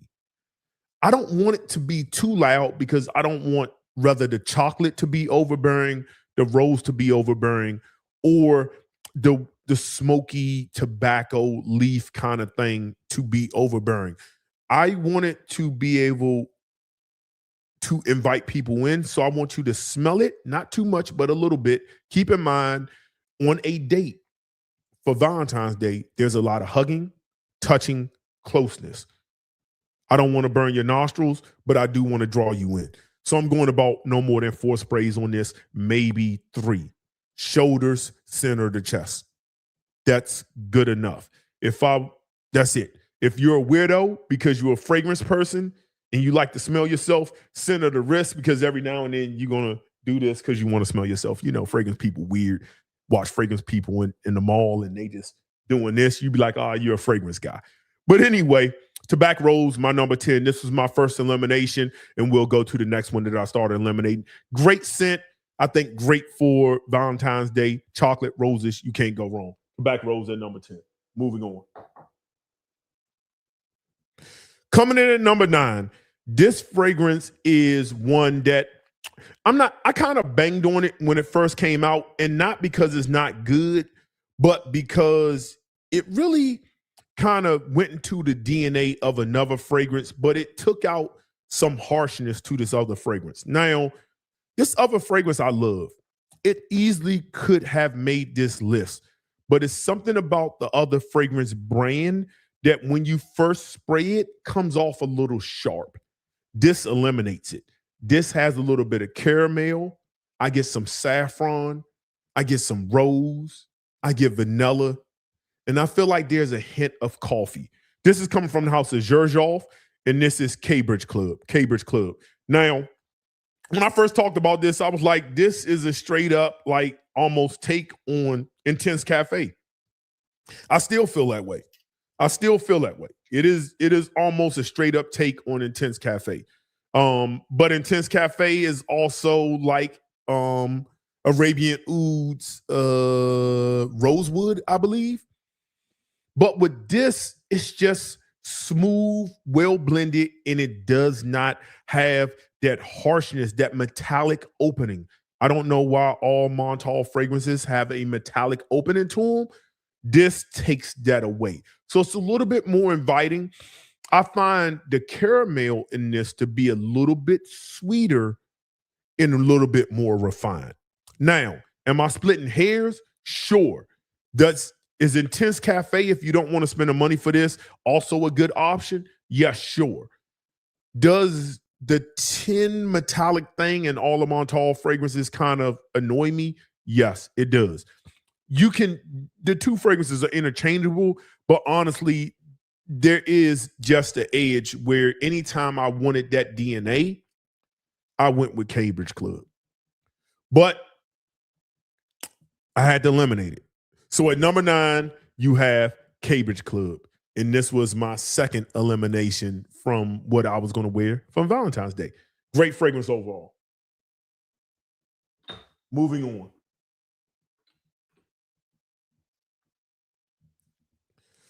Coming in at number 8, it's wintertime. I've told y'all before that, lately, probably for the last 5 years, I've really been into like my ouds. That's kind of like my thing. And all types of ouds. It can go from animalic. It can go from barnyard. It can come from leathery. It can be spicy, woody, dry. That's been my go-to. I don't think I really wore a lot of leather fragrances in a long time. I haven't reached for gourmand, like traditional, like a constant reach for gourmand. Price is like 2020, 2019. I've been like really oud/tobacco heavy. This fragrance, I just think oud actually works. This is peach, cotton candy, some leather, some musk. This is from the house of Raja Parfums, and this is Qatar. Qatar from the house of Raja Parfums. Now, you will hear cotton candy, but think of almost like that dry, sugary, sweet fragrance. Peach. And Raja does peach absolutely well. He likes peach in a lot of his fragrance, but think like a white peach, not like a Georgia sweet peach, more like a white peach. That cotton candy adds this little bit of sugary nuance, very playful. So I find this fragrance to be extremely flirtatious, but then there's notes like oud. I get this leathery feel, almost like this suede, supple feel to it. Some musk, also adding warmth to draw people in. I find this fragrance to be extremely flirtatious. Extremely flirtatious. Just overall, a really good scent. I like this a lot, especially in the dry down as you start going into the musk, the woods. I think it might be some gaiac in here, the florals, and some of that like cotton candy dies down, but that fruitiness and that like almost candied, I believe blackcurrant might be in here as well. You got this fruitiness that plays at the top. I just think this is a really absolutely seductive scent. Unfortunately, this was the third fragrance I eliminated from my Valentine's Day pick of the year. Overall, great fragrance. One you should definitely have, and you can still get for a good price at a lot of discounters. And that's from the House of Raja, and that's Qatar. Moving on. Let me take a water break.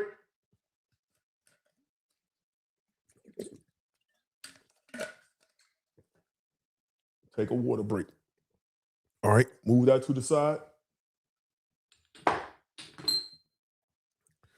All right, we back at it. All right, so there's 10, 9, 8. We're coming in number 7. Coming in number 7 is a fragrance that, to me, screams invitation. If you're going somewhere where, to me, plan on going like to a steakhouse, you plan on having some red wine, that's going to be your drink of choice tonight. You're not there to get drunk or pissy drunk. You're there to be romantic. You're there to be thoughtful, but you're there to seduce and be intriguing. This is one that I really enjoyed. I have enjoyed since it was released, I think about 3 years ago. I believe 2 or 3 years ago. And this is coming from the House of Killian. And this is Smoking Hot. Smoking Hot from the House of Killian. Now, what is this? This is apple shisha. Now, a lot of people, this is one where I could have put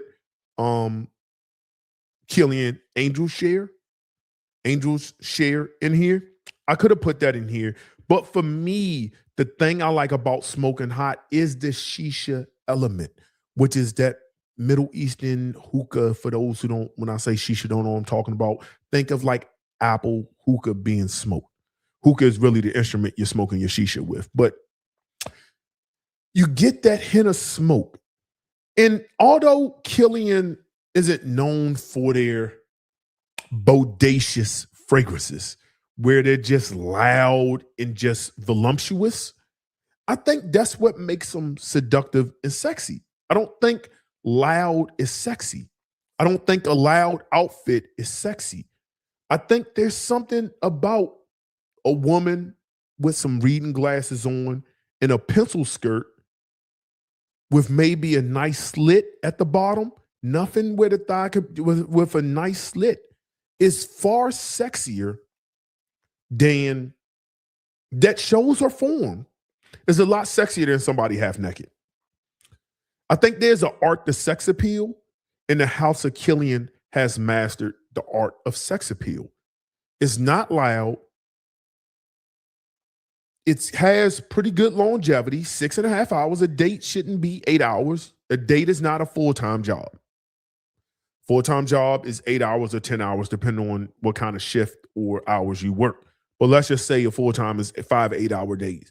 A date shouldn't take you 8 hours. It just shouldn't. Not for going out for dinner or something of that nature. Killian has mastered the art of seduction with their fragrances. Although people would complain about performance and longevity, I think that's where the edge of seduction and interest makes Killian extremely intriguing, and why I love the house, and why when you building your fragrance wardrobe, you should think about utility whenever you're making a purchase. Killian Smoking Hot. That's the next one I eliminated, but that was my number 7.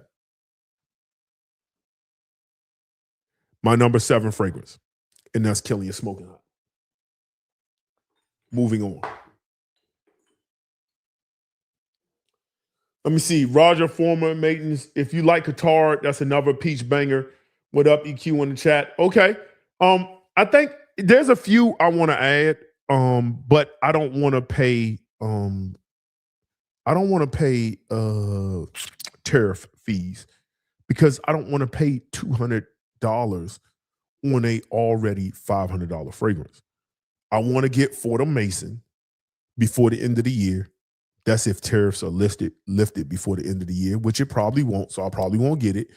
And I want to get Harrod's Parfum. Is it Parfum or Eau de Parfum? I think it's Harris Parfum, green bottle. Those two I want to add from the House of Raja. I need to add them. Somebody said that Oceania Parfum is better than the EDP. The EDP is underwhelming to me. I hardly ever reach for it. That wasn't like a blind buy thing. People hyped and said it was like a Rofa. It's nothing like a Rofa. I like a Rofa. Oceania is okay. It's cool. It's not bad. It's cool. They say the parfum's better. I need somebody I trust tell me why it's better. But I've seen it for a good price. I think I've seen it for under $200. I think it's like $199. Like really good price. But I don't like for 50 ml, but I don't really care for redundancy, and I don't know where it fits in my wardrobe. Not when I want to get Fordham Mason and Harrods Parfum. That's like high up on my priority list of 2 things to get. I just don't want to pay tariffs. So anyway, moving on. Let me see. 10, 9, 8, 7. We're at number 6. All right. Coming in at number 6, when I think romance, I think rose. When I thought about rose based on the weather, keep in mind we just came off a cold front. I think about I want something that's fruity. I want something that's compliment getting. And I had a taste for some incense. I wanted something that could be flirtatious, but yet playful to the female nose. Something a woman can wear but yet it's like strong enough, made for woman, strong enough for a man and made for a woman. You know what I'm saying?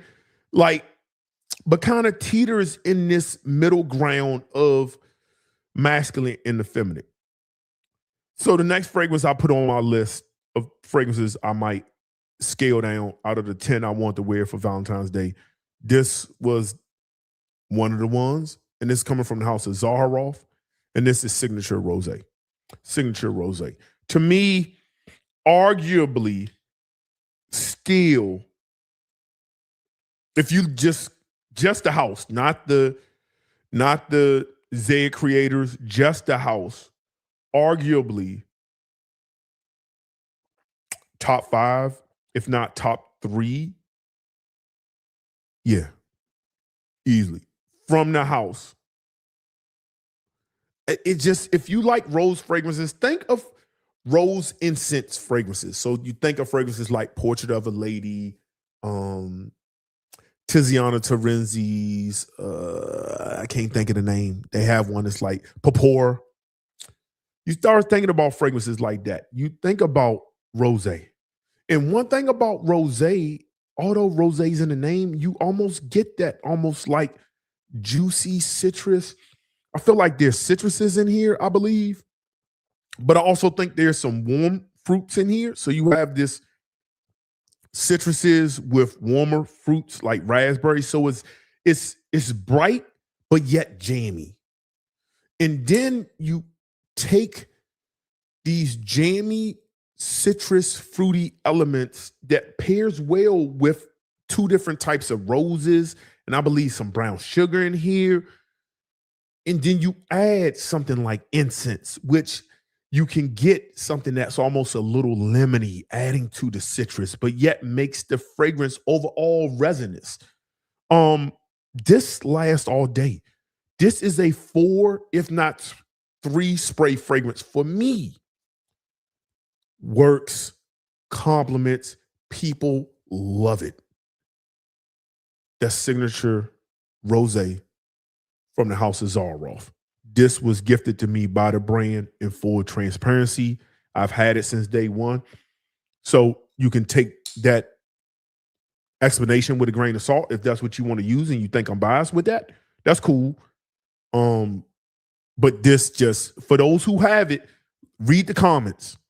For those who have it, put your comments or your experience down below with the fragrance. To me, it is, if you just want a rose fragrance that has just a little bit of woodiness, some musk, some sweetness without being too sweet, fresh, just a little bit jammy, I think this is a perfect fragrance, and it just works. People will ask what you are wearing. If you want a conversation starter fragrance, Signature Rosé is definitely that. But unfortunately, it was the next one eliminated from what I was going to wear. Moving on.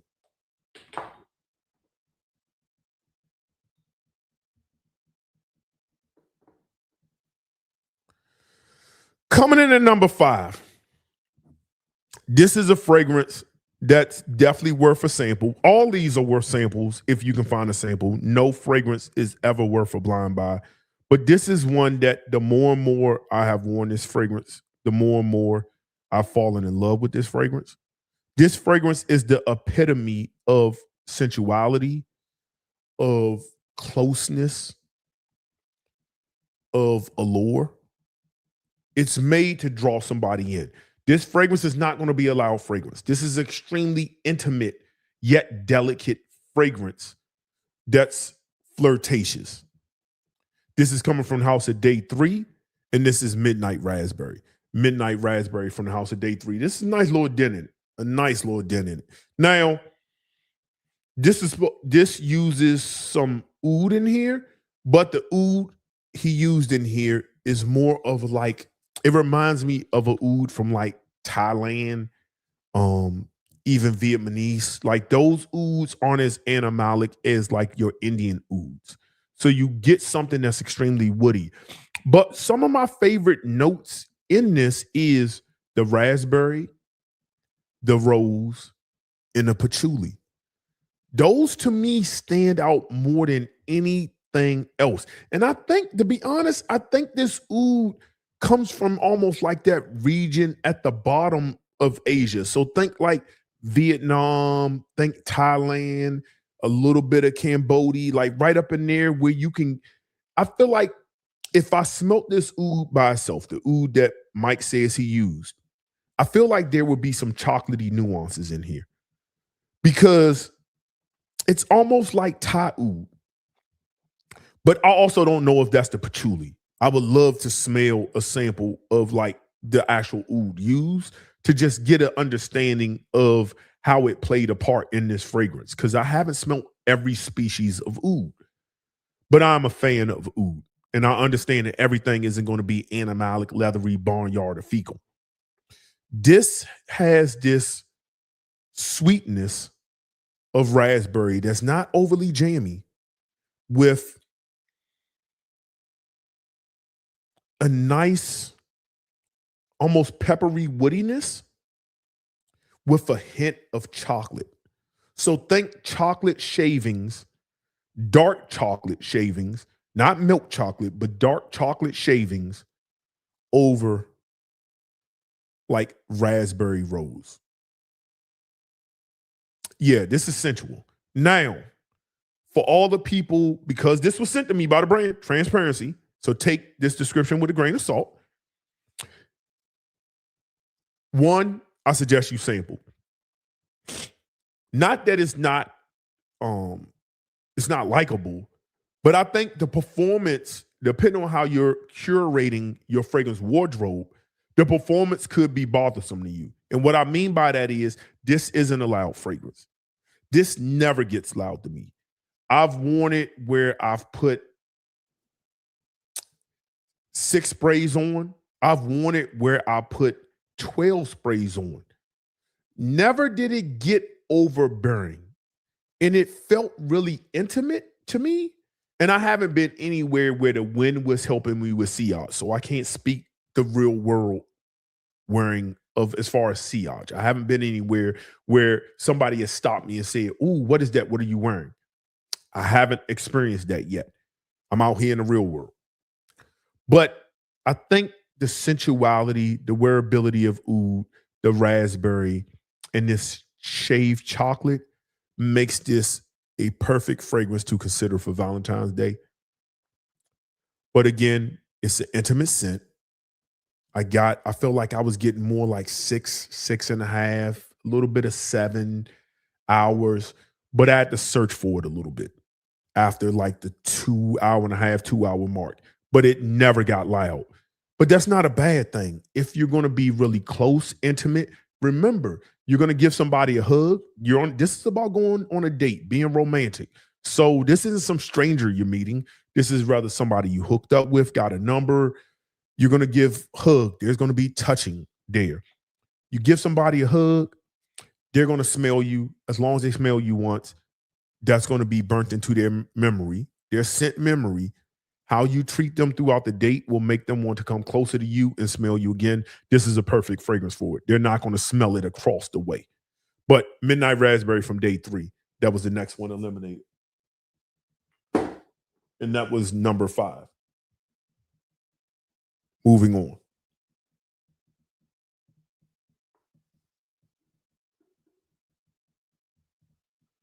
4, 3, 2, 1. Okay. We got 4 more fragrances to go. 4 more fragrances to go. Coming in at number 4, this is another fragrance that I find, well, all these fragrances, the name of the video is Romance, so I don't have to keep repeating that, right? But this is romantic. It's about chocolate and rose. Now, there are elements to this fragrance that are familiar to several OGs or style of fragrances, and I will mention that once I mention the name of this fragrance. But when you want to talk about seduction, date night, romance, you have to think about ambers, chocolate, rose. I feel like rose or some floral has to play a part in it. And this is one that I've enjoyed for a long time since I've owned it. And this is coming from the house of Xerjoff, and this is Via Cavour, number 1, Via Cavour.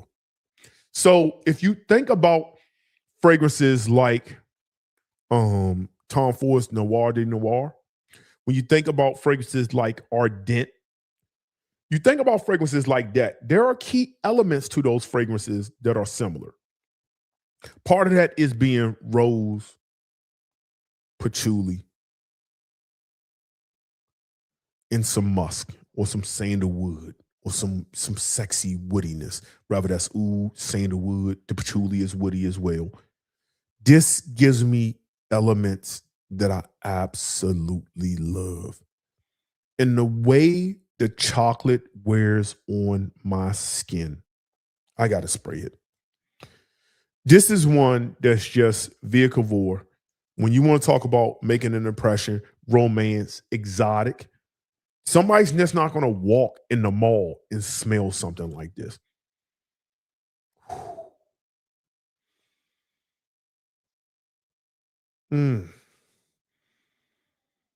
There's another fragrance from Electimus I have. It starts with a P. That also fits this category, but that has like a little bit of strawberry, rose, and oud, and patchouli. But this fragrance from the house of Xerjoff, Via Cavour, if you don't have a date night fragrance in your collection, if you want something that almost teeters on being a gourmand without smelling like cookies and cakes, Via Cavour is one you should definitely get your nose on. Get yourself a sample. I'm sure you can find a sample. I'm almost pretty sure Xerjoff's website has samples. I'm pretty sure if you search the internet, you can find a nice sample. See if it works for you. To me, when it comes to intimacy, exotic, quality, Via Cavour is up there at number 4. But it had to be eliminated. Moving on. Hope y'all enjoying the content. It doesn't last in your skin at all. Yeah. No. When I say the one from Electimus, I'm not thinking of Persepolis, patchouli. Ooh. All right. Hey, Ernest, real quick. If you find Britannia out there in the wild, I shouldn't have said it because it's going to show up in a group and everybody going to jump on it. That's one I want to add. I don't know how much I'm willing to pay for it though. I don't want to pay over 12 for it. If somebody sees Xerjoff Britannia in the wild, that's one I also want to add. So I got like 3 Xerjoffs I would like to add before the end of the year. Harrods, Parfum, Britannia, and maybe 4. Harrods Parfum, Britannia, Kingdom of Saudi Arabia, Britannia, Harrods, Kingdom of Saudi Arabia. I think that's it. I think those three. I would like to add those three. Hold on. Let me find this electimus because it's gonna piss me off. I had to take a break. Give me 1 second. Give me 1 second. Let me find. I have it. I'm just having a absolute brain fart. Pomona vitalis. Pomona vitalis. It also goes into this rose patchouli thing. It goes into that. It has lychee, skyrax. It has an almond creaminess. It's like, but it has like strawberry, so it's extremely jammy.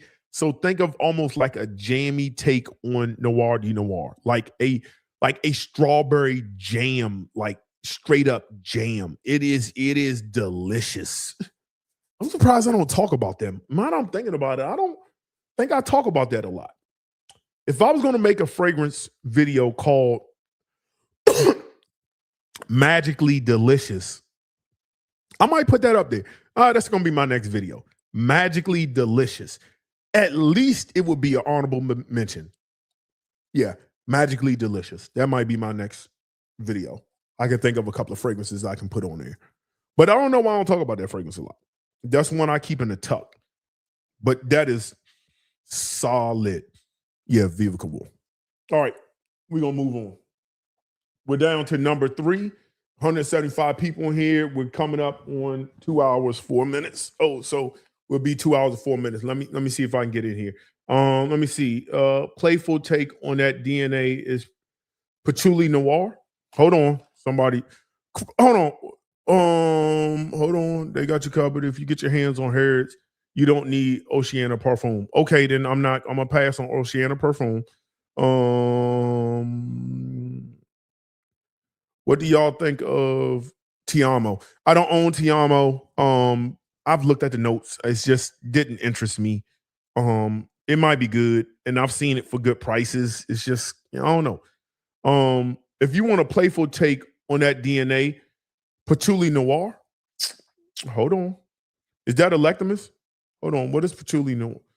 Oh, from Christian Provenzano. Oh, the master clone himself. Hold on, you talking about a take on what? The Electimus fragrance?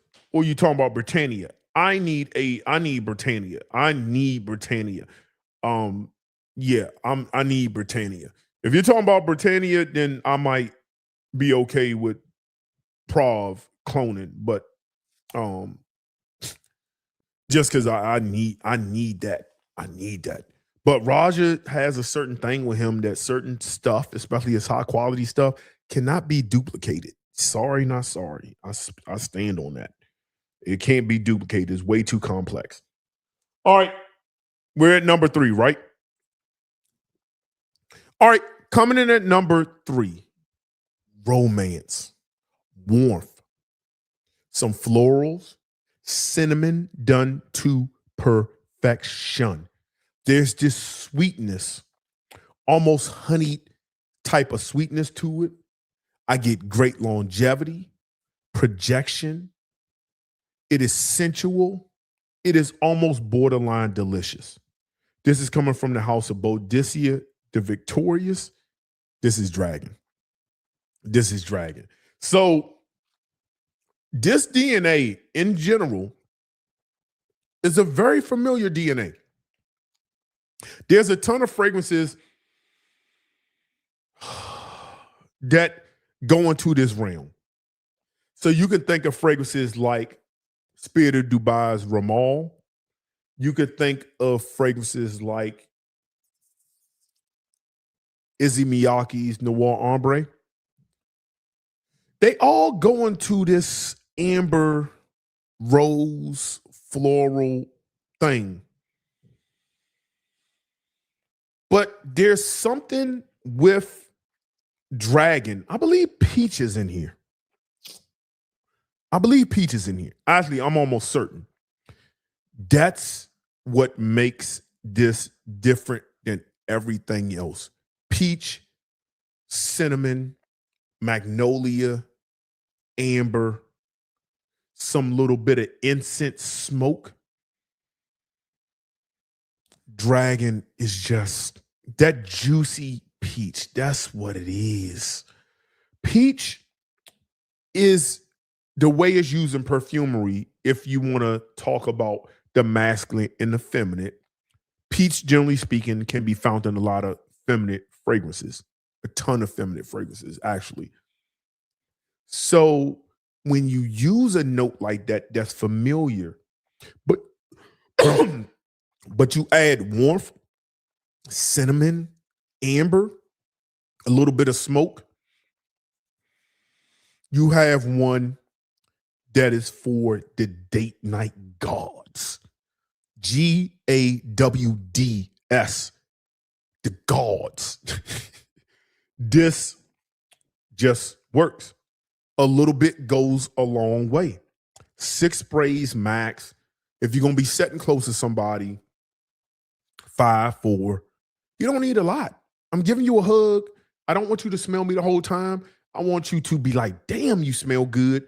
I want you to then want to smell me for the rest of the night. I need you to get closer to smell me. Yes, come on over here. Dragon. It works. Doesn't have performance issues. And even without all those fragrances, the more I've been around people, I've let women smell them. Dragon has always come out on top with even novice noses. Dragon just wins. Dragon from the house of Boadicea, but it was the next one eliminated. Moving on. We're down to 2 more. 2 more. 2 more. Let me see what somebody. Dragon here is different. It might be the best of the Zodiac collection. I don't know. We'll debate that. Let me think about that. I don't know how I feel about that. Let me ponder on that first.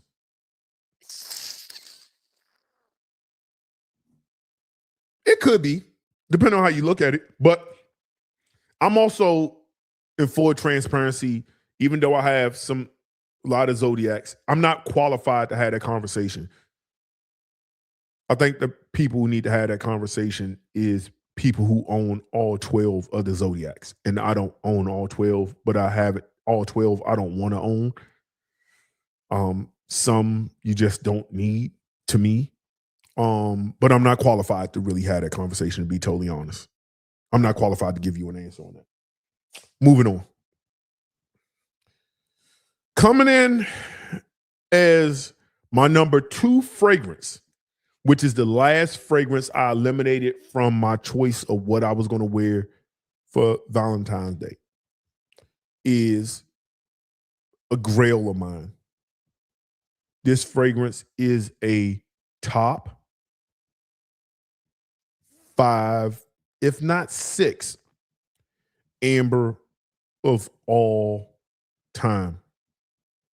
It's always been a Grail. It is hard to find, if you can find it at all. Years of hunting this down. I've had this since 2020. I think is when I got this fragrance. Because I slept, it was hard to find, and I had a connect that was able to find me a bottle, big boy bottle in Europe. And I've been grateful to that connect.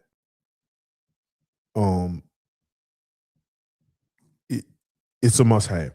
Cinnamon, amber, smoke, patchouli, rose. You cannot go wrong with it. From the house of Dior, La Collection Privée. That's Mitza. This is a Grail. This is the big boy bottle. This is going to last me a lifetime. When I want to wear amber, it's in top 5 for me. I know people will say it's like Ombre Sultan and all, man. Nah, bro, Ombre Sultan isn't. I know that's some people's Grail amber. To me, is not maybe 8 out of 10. Maybe. I just think there's way better ambers. But this one,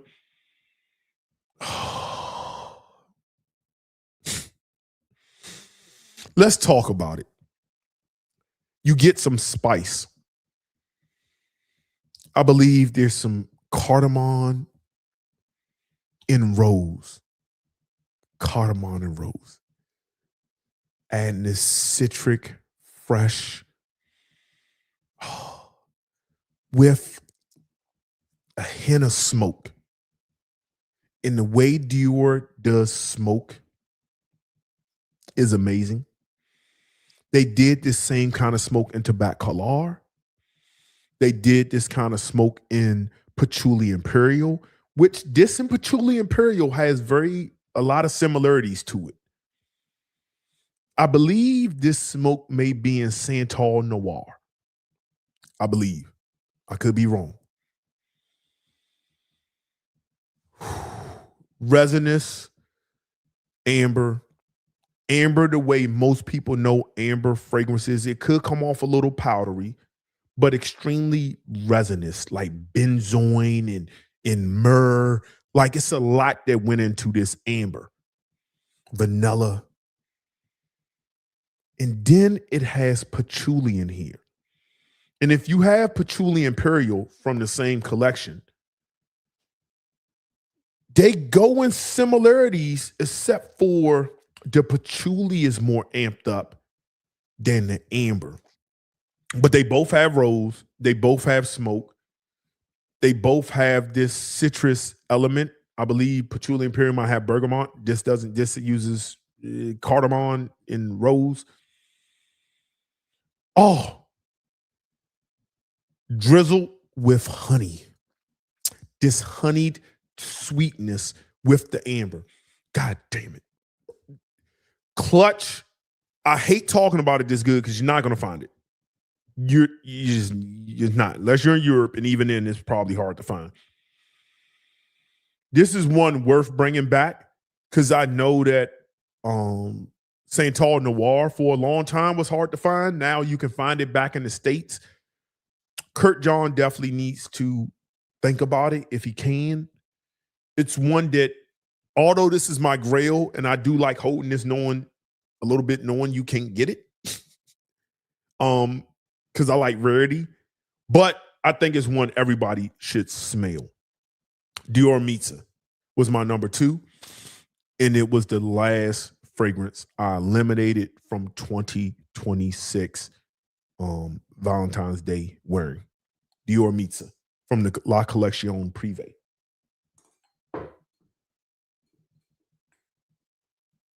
I believe that's 250 mLs. Don't get me the line. I think it's 250 mLs. I believe so. I believe the big bottles of Dior are 250 because they go from 100 to like 250. Okay. Let me look at some comments before I get to my number 1. 163 people. I appreciate you being in here. Let me look at some comments and see what some people are saying.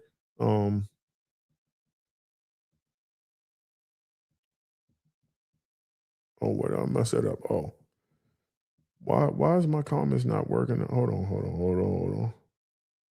Give me a second, people.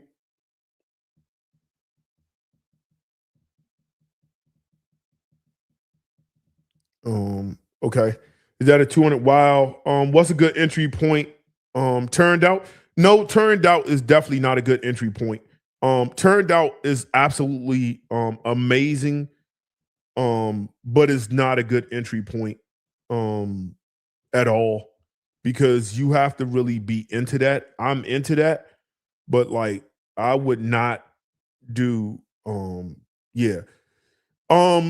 Yeah, I think I agree. I had to remember somebody said, "Oh, yeah, Pomona is a sleeper in that lychee or lychee." Hasu, you know what? I'm with you. I think Hasu is one of the best. Hanuman is good. It's good. I can do with or without. It's good. Tiger is overrated. It's the best DNA, but for what you get based on what you pay, I just think it's overrated. I'm glad I have it, but if I went dry and ran out, I wouldn't be hunting for another bottle of that. I'm like, been there, done that. I'm cool. Been there, done that. Had fun. I'm cool. I think Hasu and Arica, might be the best. Yeah. And Hasu, because it's really close to Faith. And Faith is like the best thing since sliced bread for me. So go figure. Go figure. Go figure. All right. So let me get the comments. BDK Ombre Safrano was your entry. Let me just see if there's any more. Pomona, what was the elective's name again? EQ.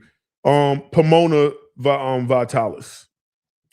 But again, sample it, bro. Don't sample it. It kind of leans feminine, but it's like delicious as hell. Some days I'll be like, I just want to smell it on a woman. Some days I'll be like, I want to wear this myself. It's kind of like, because it's very jammy. It's like raspberry, strawberry jam. You gotta be really confident in how you pull that off. You just do. In all honesty, I would prefer it over on a woman than I prefer to smell it on myself.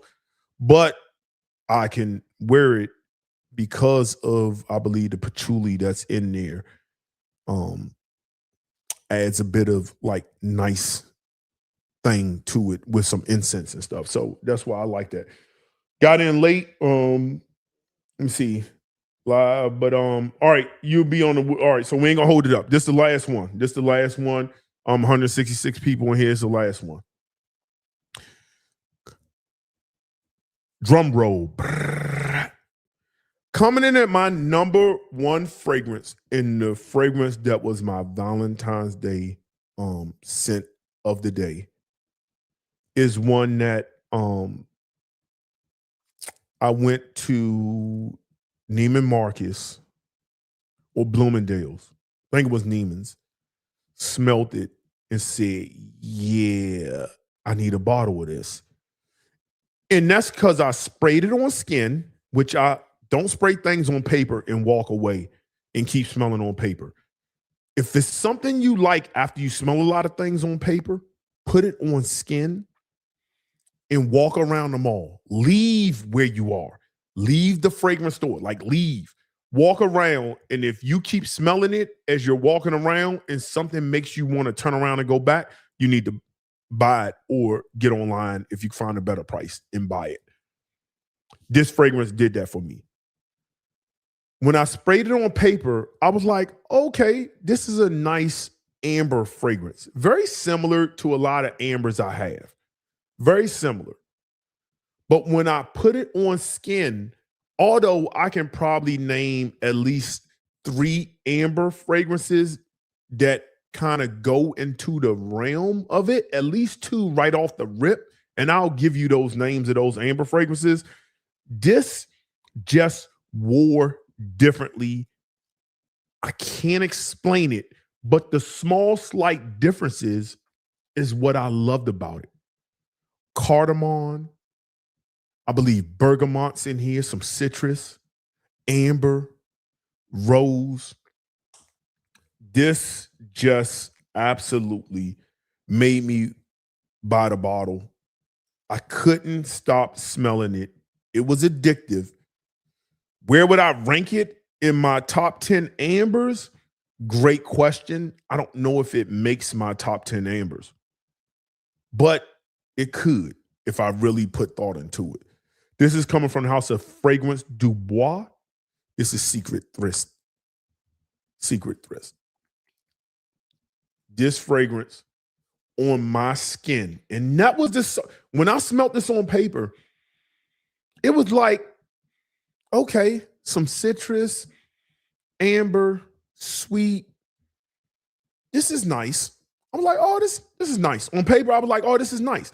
This is why you have to take first impressions with a grain of salt, and you have to take paper spraying testing fragrances with a grain of salt. This is why you at least need a sample, or it has to go on skin.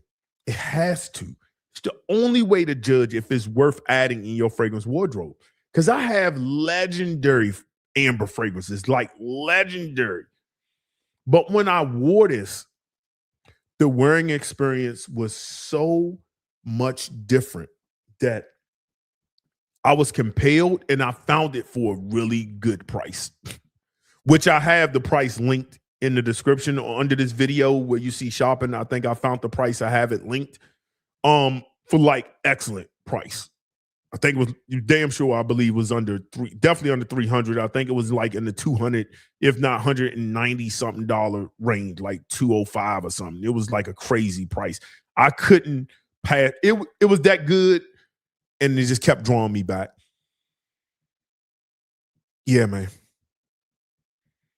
There are many rose, vanillic, amber fragrances like this. I think of fragrances like Ombre Premier from Javoy is a good one. I think about Ombre 114 from I can't think of the brand. Ombre 114. Just Google it, search it up, put it in the comments. It's cool. Yeah, man. That rose, I'm a fan of rose. And everything's so blended that one thing doesn't really overpower the next. It's the rose is prevalent, but it's not too much rose. The bergamot supports the rose. Cardamom is extremely prevalent, but not overbearing. So think about the way cardamom is used in fragrances like Memo Paris African leather. Like the way cardamom, just that note, that's how it's used here. On top of rose. Some incense. Amber is warm, inviting, sensual, exotic. You're not going to smell like everybody else. It is a quality amber, and I get really good longevity and performance out of this. 8+ hours on my skin. It's not a room filler, but it is so sensual. It is a narcotic that makes you keep wanting to smell your wrist. Definitely one you should get a sample. I have the link on YouTube shopping for a really good price, but shop around, see what works best for you. But this is one I am glad I have in my collection. I think somebody a few lives ago asked me about it, and I said, I sprayed it on paper, and I was like, it was cool. I think I was out at the store when I replied. I was like, it was cool. And then I just kept walking around. And I was like, oh, this is bottle worthy. And this is somebody who has a overabundance of amber fragrances. I had to add it. That's from Fragrance Du Bois, my #1 most romantic Valentine's Day fragrance. That's Secret Thrist. That's my #1. So people, that was my top 10 most romantic perfumes in my collection for 2026. The way this was ranked was how my mood was when I was choosing what fragrance I was going to wear for Valentine's Day. That doesn't mean that my number 10 is better than my #1 or worse than my #1. I mean, my #2 is a far better amber than my #1 if I look at pound for pound. But that day, that mood, where I was going, what I was doing, this foot the bill, and it worked like magic. Chef's kiss.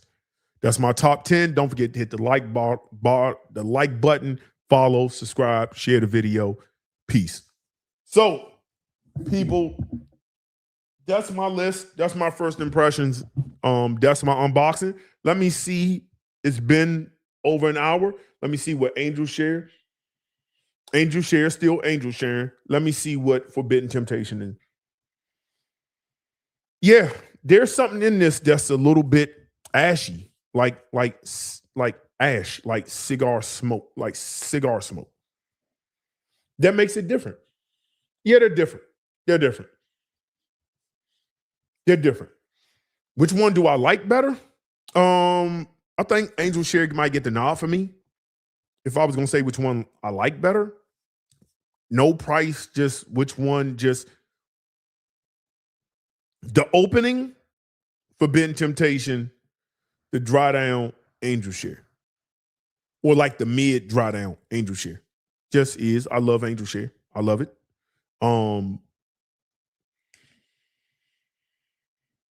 Yeah. There's there's a almost nuttiness in this as well. Might be the Tonka peeking through. So I get like tobacco, Tonka, vanilla, like Madagascar vanilla, like vanilla bean almost.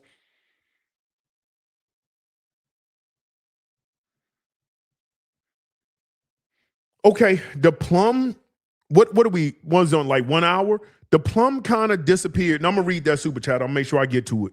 And I'll go back to the comments. But it's like the plum disappeared and this became a really good tobacco vanilla fragrance.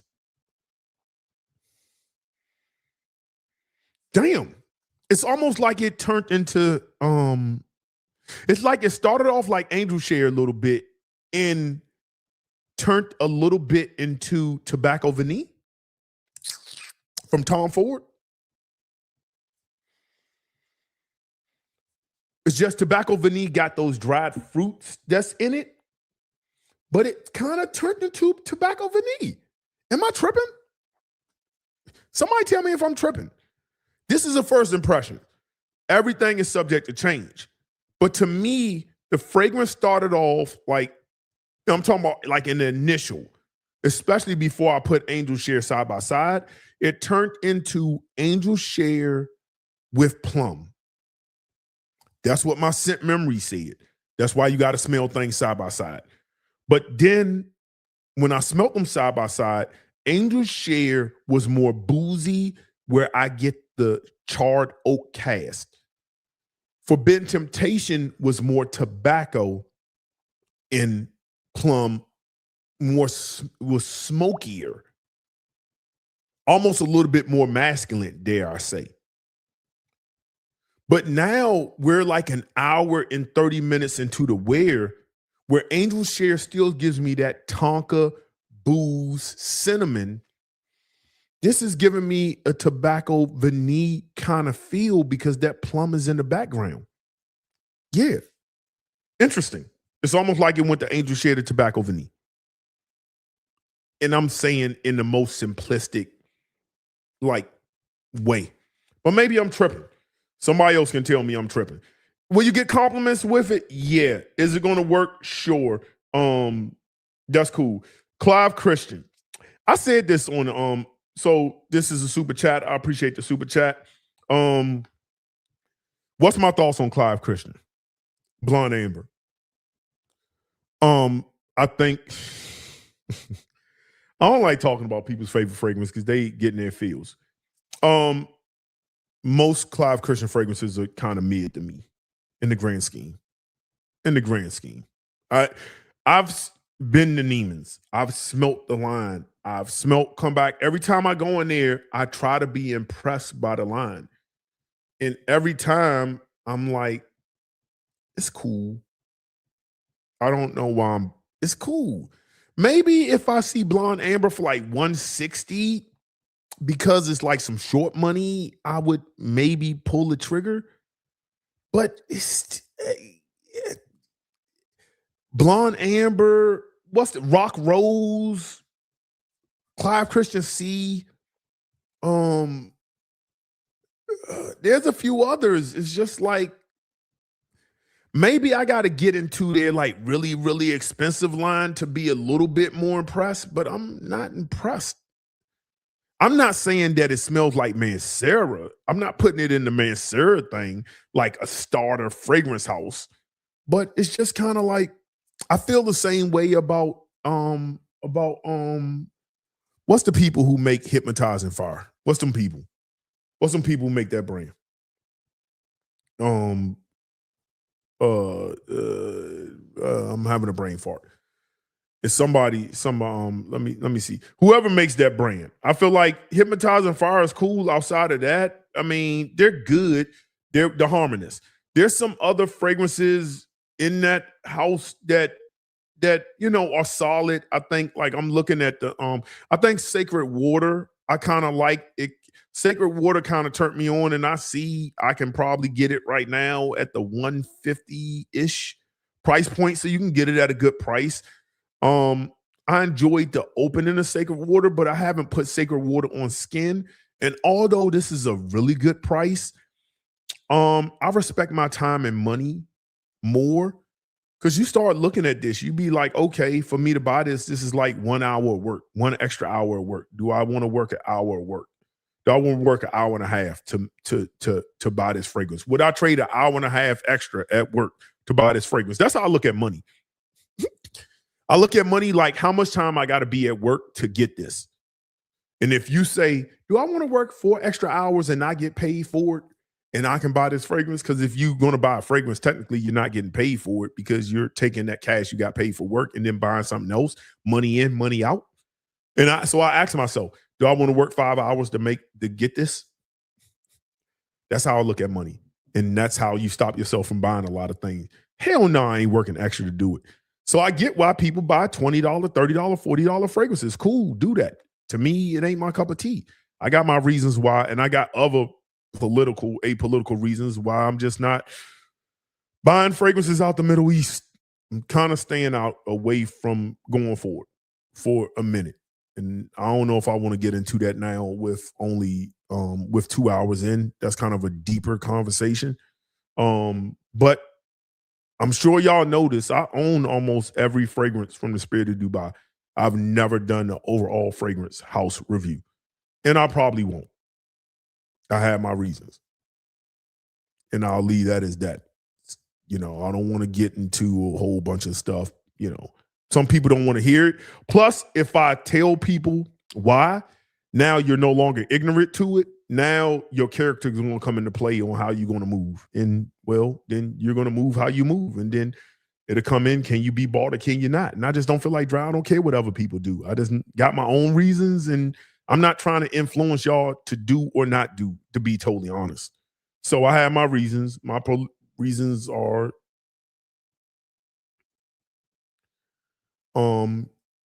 a human rights kind of thing. So, and it ain't to each to a particular house. It's just all of it until they speak up about some things happening in their backyard. I just don't know why. I feel like it's blood diamonds, but teach his own. Do what you do. I ain't gonna get into that. I'm gonna exit that conversation because I have my reason. That's it. Not trying to influence you. Do what y'all do with y'all money. I don't care. I'm not trying to be some fragrance leader of protesters and stuff. I'm not trying to really be that. But TikTok is around, and you can, if you want to do the knowledge, you can do the knowledge. I've posted a few things in my stories. You rather saw the stories on my IG and said, let me do some more research on this. Or you ignored it. That's totally up to you. Some people, ignorance is blind. Ignorance is bliss. I'm sorry. Some people, ignorance is bliss. So for them not to know is better. Because if they go down a rabbit hole, they'll be like, I don't really know why I'm pressed to go there and do that with, cool. Anyway, what's on your fragrance bingo card this year? I said it, like getting a couple of Rajas. I want to get Harris Parfum. I want to find a way to get Britannia from Raja.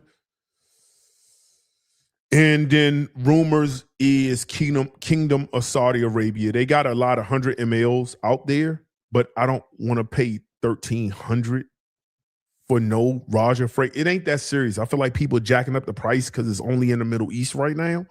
I feel like if I wait, be patient, the 50 ml is going to come out. The 50 mls will be like half the price. Even retail will probably be like $500. And if I wait longer, I'll be able to find it for $325, $350 at a discount. So I'm going to wait, even if I have to wait till December to get it. So let's talk about it. Britannia, I want to add. I would like to add, but I don't know if that's going to happen because that's going to be expensive and that's only 100 ml. Raja's Harris Parfum, I want to add. It's like $500, but with back in the days, you would just spend your $500, you would get your fragrance. Shipping was already taken care of. Now with tariffs, it's like $500 plus $150, $200, give or take. Now you've paid $200 over price of retail. That's crazy. It's not like it's some limited exclusive.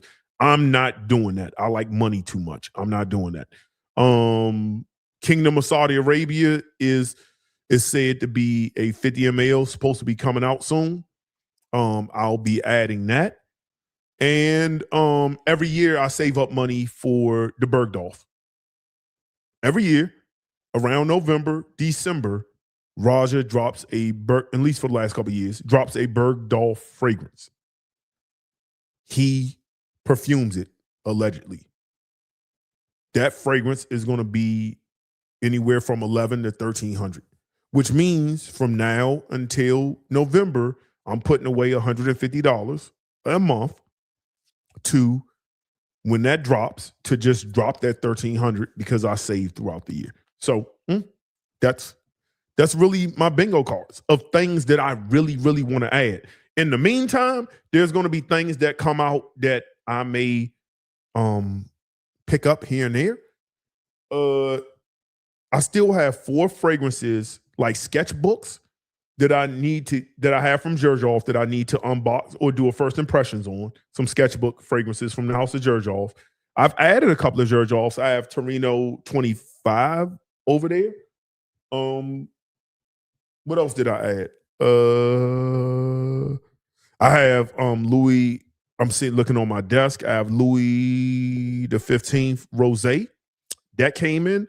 So I want to do a champagne kind of video thingy. I have that amazing. Might be one of my favorite champagne fragrances. I might like it over Raja's champagne at BG. It's a more realistic champagne fragrance. And both of them, I don't know. Let me not speak too much because both of those are clutch. I like those. What else? I don't think it's enough. I don't know. That's my bingo card. Let me see some more comments before we shut it down. I'm seeing I lost 20 people. So they already know it's time to shut this joint down. But let me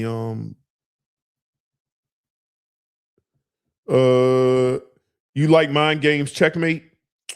Somebody said Clyde Christian is overpriced. Yeah, it just kind of is. But I don't know if it's a price thing because I think some of Boadicea is overpriced. I mean, the price is the price. Sometimes, actually, Louis Vuitton fragrances are overpriced. Them shits is pedestrian. I've said that a million times. I like them. The price is the price. If I want it, I'm going to buy it. And I'm not I'll just get a $40 version of it. I'm not that kind of person. I'll buy what I want. And if the price is the price, I'm just going to buy it. But Louis, I can't think of maybe the Sablev roses I'm cool with. That shit slaps. But at the end of the day, it's a rose oud thing. It's highly complimented, but I don't like compliments dictate. And I kind of got better rose oud fragrances. So I can somewhat consider that to be overpriced. Actually, is any Louis Vuitton that might, Pacific Chill, what those fragrances, like 300? Maybe like 280 should be where some of those are. So I don't know. The price is the price. It's just never really when I look at my wardrobe, it just Clive Christian just doesn't resonate. It didn't. I don't know. I just Rock Rose. Everybody's all Rock Rose. I smelled it and I was like, okay. I was like, oh, that's cool. I was like, it's cool. I think most things smell good, but I didn't feel compelled to open up my wallet. Mind games, checkmate. A lot of mind games are, they cool. They cool. They're good. They're good. I'll say that. They're good fragrances. Everyone doesn't resonate with me. Which one do I let me see. Which one's checkmate? If that's the chocolate one, I was cool on. I smelled it. I was like, that's cool. I was like, I got better joints. Checkmate. Is that the champagne joint? I feel like that was more rose than an actual, like, I feel like when I smelt that one, I feel like it didn't remind me of champagne. I'll revisit that because I know I can get that for a good price. And because I want to kind of do that video, I'll revisit that. Let me not speak on that fragrance. I feel like the first time I smelled it, I was just like, it's cool. Let me revisit that. So hold off. I'll revisit that another time. But I feel like it didn't really, it didn't resonate with me at all. But let me revisit that. Let me not speak on checkmate. Let's see what other questions we have. Definitely love the content, bro. I'm taking a break from fragrance purchase.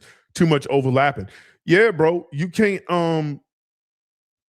it's just when you become really confident and content in your purchases and what you own, when you're confident, it's really lack of confidence or control. You don't have financial discipline. That can be a problem too. You lack discipline. But when you have some financial discipline, when you feel like you've tried different things, when you feel like, okay, ambers, I've got some of the best ambers. Ouds, I got some really good ouds. Tobaccos, I got really good tobaccos. Boozies, I got really good boozies. Vanillas, I got really good vanillas. Like when you kind of do all of that, then you say, okay, I got elite stuff. Then it comes up, and I don't like clutter either. So I got some space on the bottom shelf, but it's only so many more fragrances I'm going to add before I have to sell stuff to get stuff because I don't like clutter. So, and I don't like clutter. I like the way my shit looks nice, neat, clean, like no clutter. So, when you come to a point of that realization, you just say, I don't, it's good. I don't need that. That's how I don't see how people like watch certain clone content. They'll get the clone that people say is really good, but then a month later, those same influencers will say, this is a new one, and it's another clone of the same clone I already told you was the best. And then the excuse will be, well, the clone companies are getting better, so of course these things will get better. Meanwhile, you're a follower like the pop, you're a rat while the Pied Piper's playing the piper, and you're just continuously buying the same shit. Now you got like five different afternoon swims. Like, why? 3 different symphonies. Like, why? I don't get it. It ain't that good. I mean, maybe to you. I'm not gonna tell you what I don't understand it. I don't get that mentality. I don't get it. I don't get it. It's not for me to get or understand. It's not my money. I don't really care. Spend your money, blow it away. But on here, I'm going to speak truth to life because I realize 85% of the people are deaf, dumb, and blind. 10% of the people are pimps. Prisoners of the poor. And then there's the 5% who going to speak truth to life. So I'm going to speak it, and people going to do what they want to do with it. Some people going to wake up and say, you know what? I spent too much shit. I should slow down. And some people going to say, bro, I just got to buy something. They wake up and be like, hey, who got something on sale? What's the new thing I can buy? All right, cool. Show money. That shit sound dumb to me, but cool. But anyway, we ain't gonna beat a dead horse. Let me read a couple more comments because I know I didn't want to go off on a tangent. Somebody say, "Do I have enwages?" Yeah, I have some enwages. I got them. Enwage is old. Like I got Jubilation. I got Overture, Man and Woman. That's the last enwage I really bought. Enwage got some. They got some like Enwage got what's that red bottle? Like Incense Rose. If you got the original red bottle, Incense Rose was solid. That's a solid one. Wasn't bottle worthy. I didn't feel the need compelled to go buy it, but it was solid. Of course, you have Reflection, solid. Beach Hut Man, solid. Like a nice fougere. I think Beach Hut Man is good. I would have got that. I think Beach Hut Man, part of me wants to add Beach Hut Man if I can find it. I hope that's not discontinued. I think Beach Hut Man is one that, like, from a masculine standpoint, you got mint, you got oak moss. It's woody, it's masculine, it's unique. I think Beach Hut Man I want to add. But then again, that's like from Oman, and I'm just kind of like sticking to my guns on that. So to each his own. To each his own. But again, I'm not trying to influence you on that. So do what y'all do. Man, Sarah better than Mind Games. I don't know about that. Man, Sarah been like mad mid in the last 5 years. I feel like the last really good fragrance Man Sarah dropped that didn't disappoint me when I bought it. Maybe Saharian Wind. When did that come out?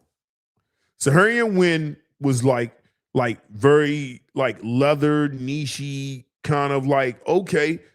Cause had all the man. It was a point I had all the man. It was only like 3 of us who had, like me, Eric. I ain't gonna say me first. It was a guy called Mansera guy. He used to be on YouTube, used to be on IG. He owned every single Mansera. Eric is the next one, Centrifugal Force. If you don't follow him, he owned like a lot of Manseras. At one point back in 2017, 18, I might have had like everything that was out. And then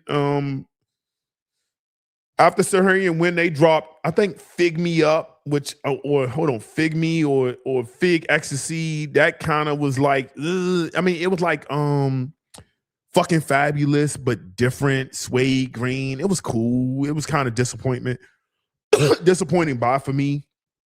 French Riviera, I like that. But then I have like Secret Tiré, like the other blue bottle, like French, and because I was in fragrance marketplace, people like, oh, this is gonna be the next hype thing. That shit is mid. Amberful, although good, it's mid. It's cool.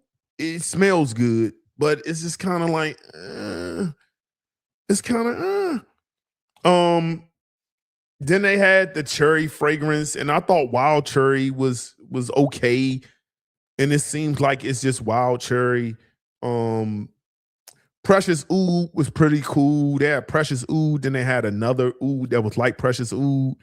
Those are cool. Not bad. I'm not mad at those. I think I got Precious Oud. I don't reach for it as much, but that was like a latte oud kind of hazelnut kind of thing. I need to revisit that. That was pretty cool.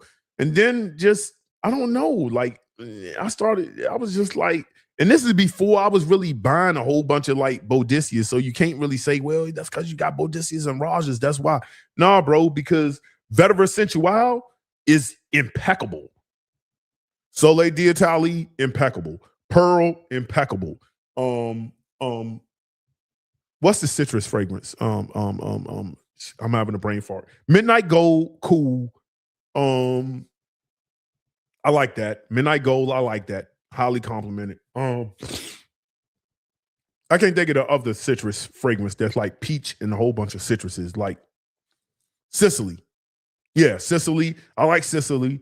So it's not that I mean, pink Prestigium, like I'll wear that now. Like so it ain't, oh, you got Boadicea, so that's why you looking at Mansera. No, I just think they've been putting out mid shit and I'm over it. I'm over it. I'm over it. They can't get another dollar from me. Yeah, I'm just kind of over it. Black Prestigium, I had it. Black Prestigium is real similar to Black Oud from Montal. I think it's better. But that was before my nose got introduced to really good quality oud. And then that started smelling cheap and synthetic and bad. And although cool, it just, once I got turned on, it's like, I don't know, it's like you be dating a girl and you used to kiss and you thought kissing a girl was a good thing until you got kissed on your private parts. And then it was like, okay, kiss on the lips don't matter. Kiss my private parts now. I can't go backwards. It's just kind of like real oud turned me out. So much so that even like oud satin mood, I can't think of the last time I sprayed oud satin mood. And I've been wearing a lot of ouds. Oud satin mood, I probably damn near got a full, it's probably like 98, 97% full. It's been like that since 2019, 18, maybe. I haven't reached for it since.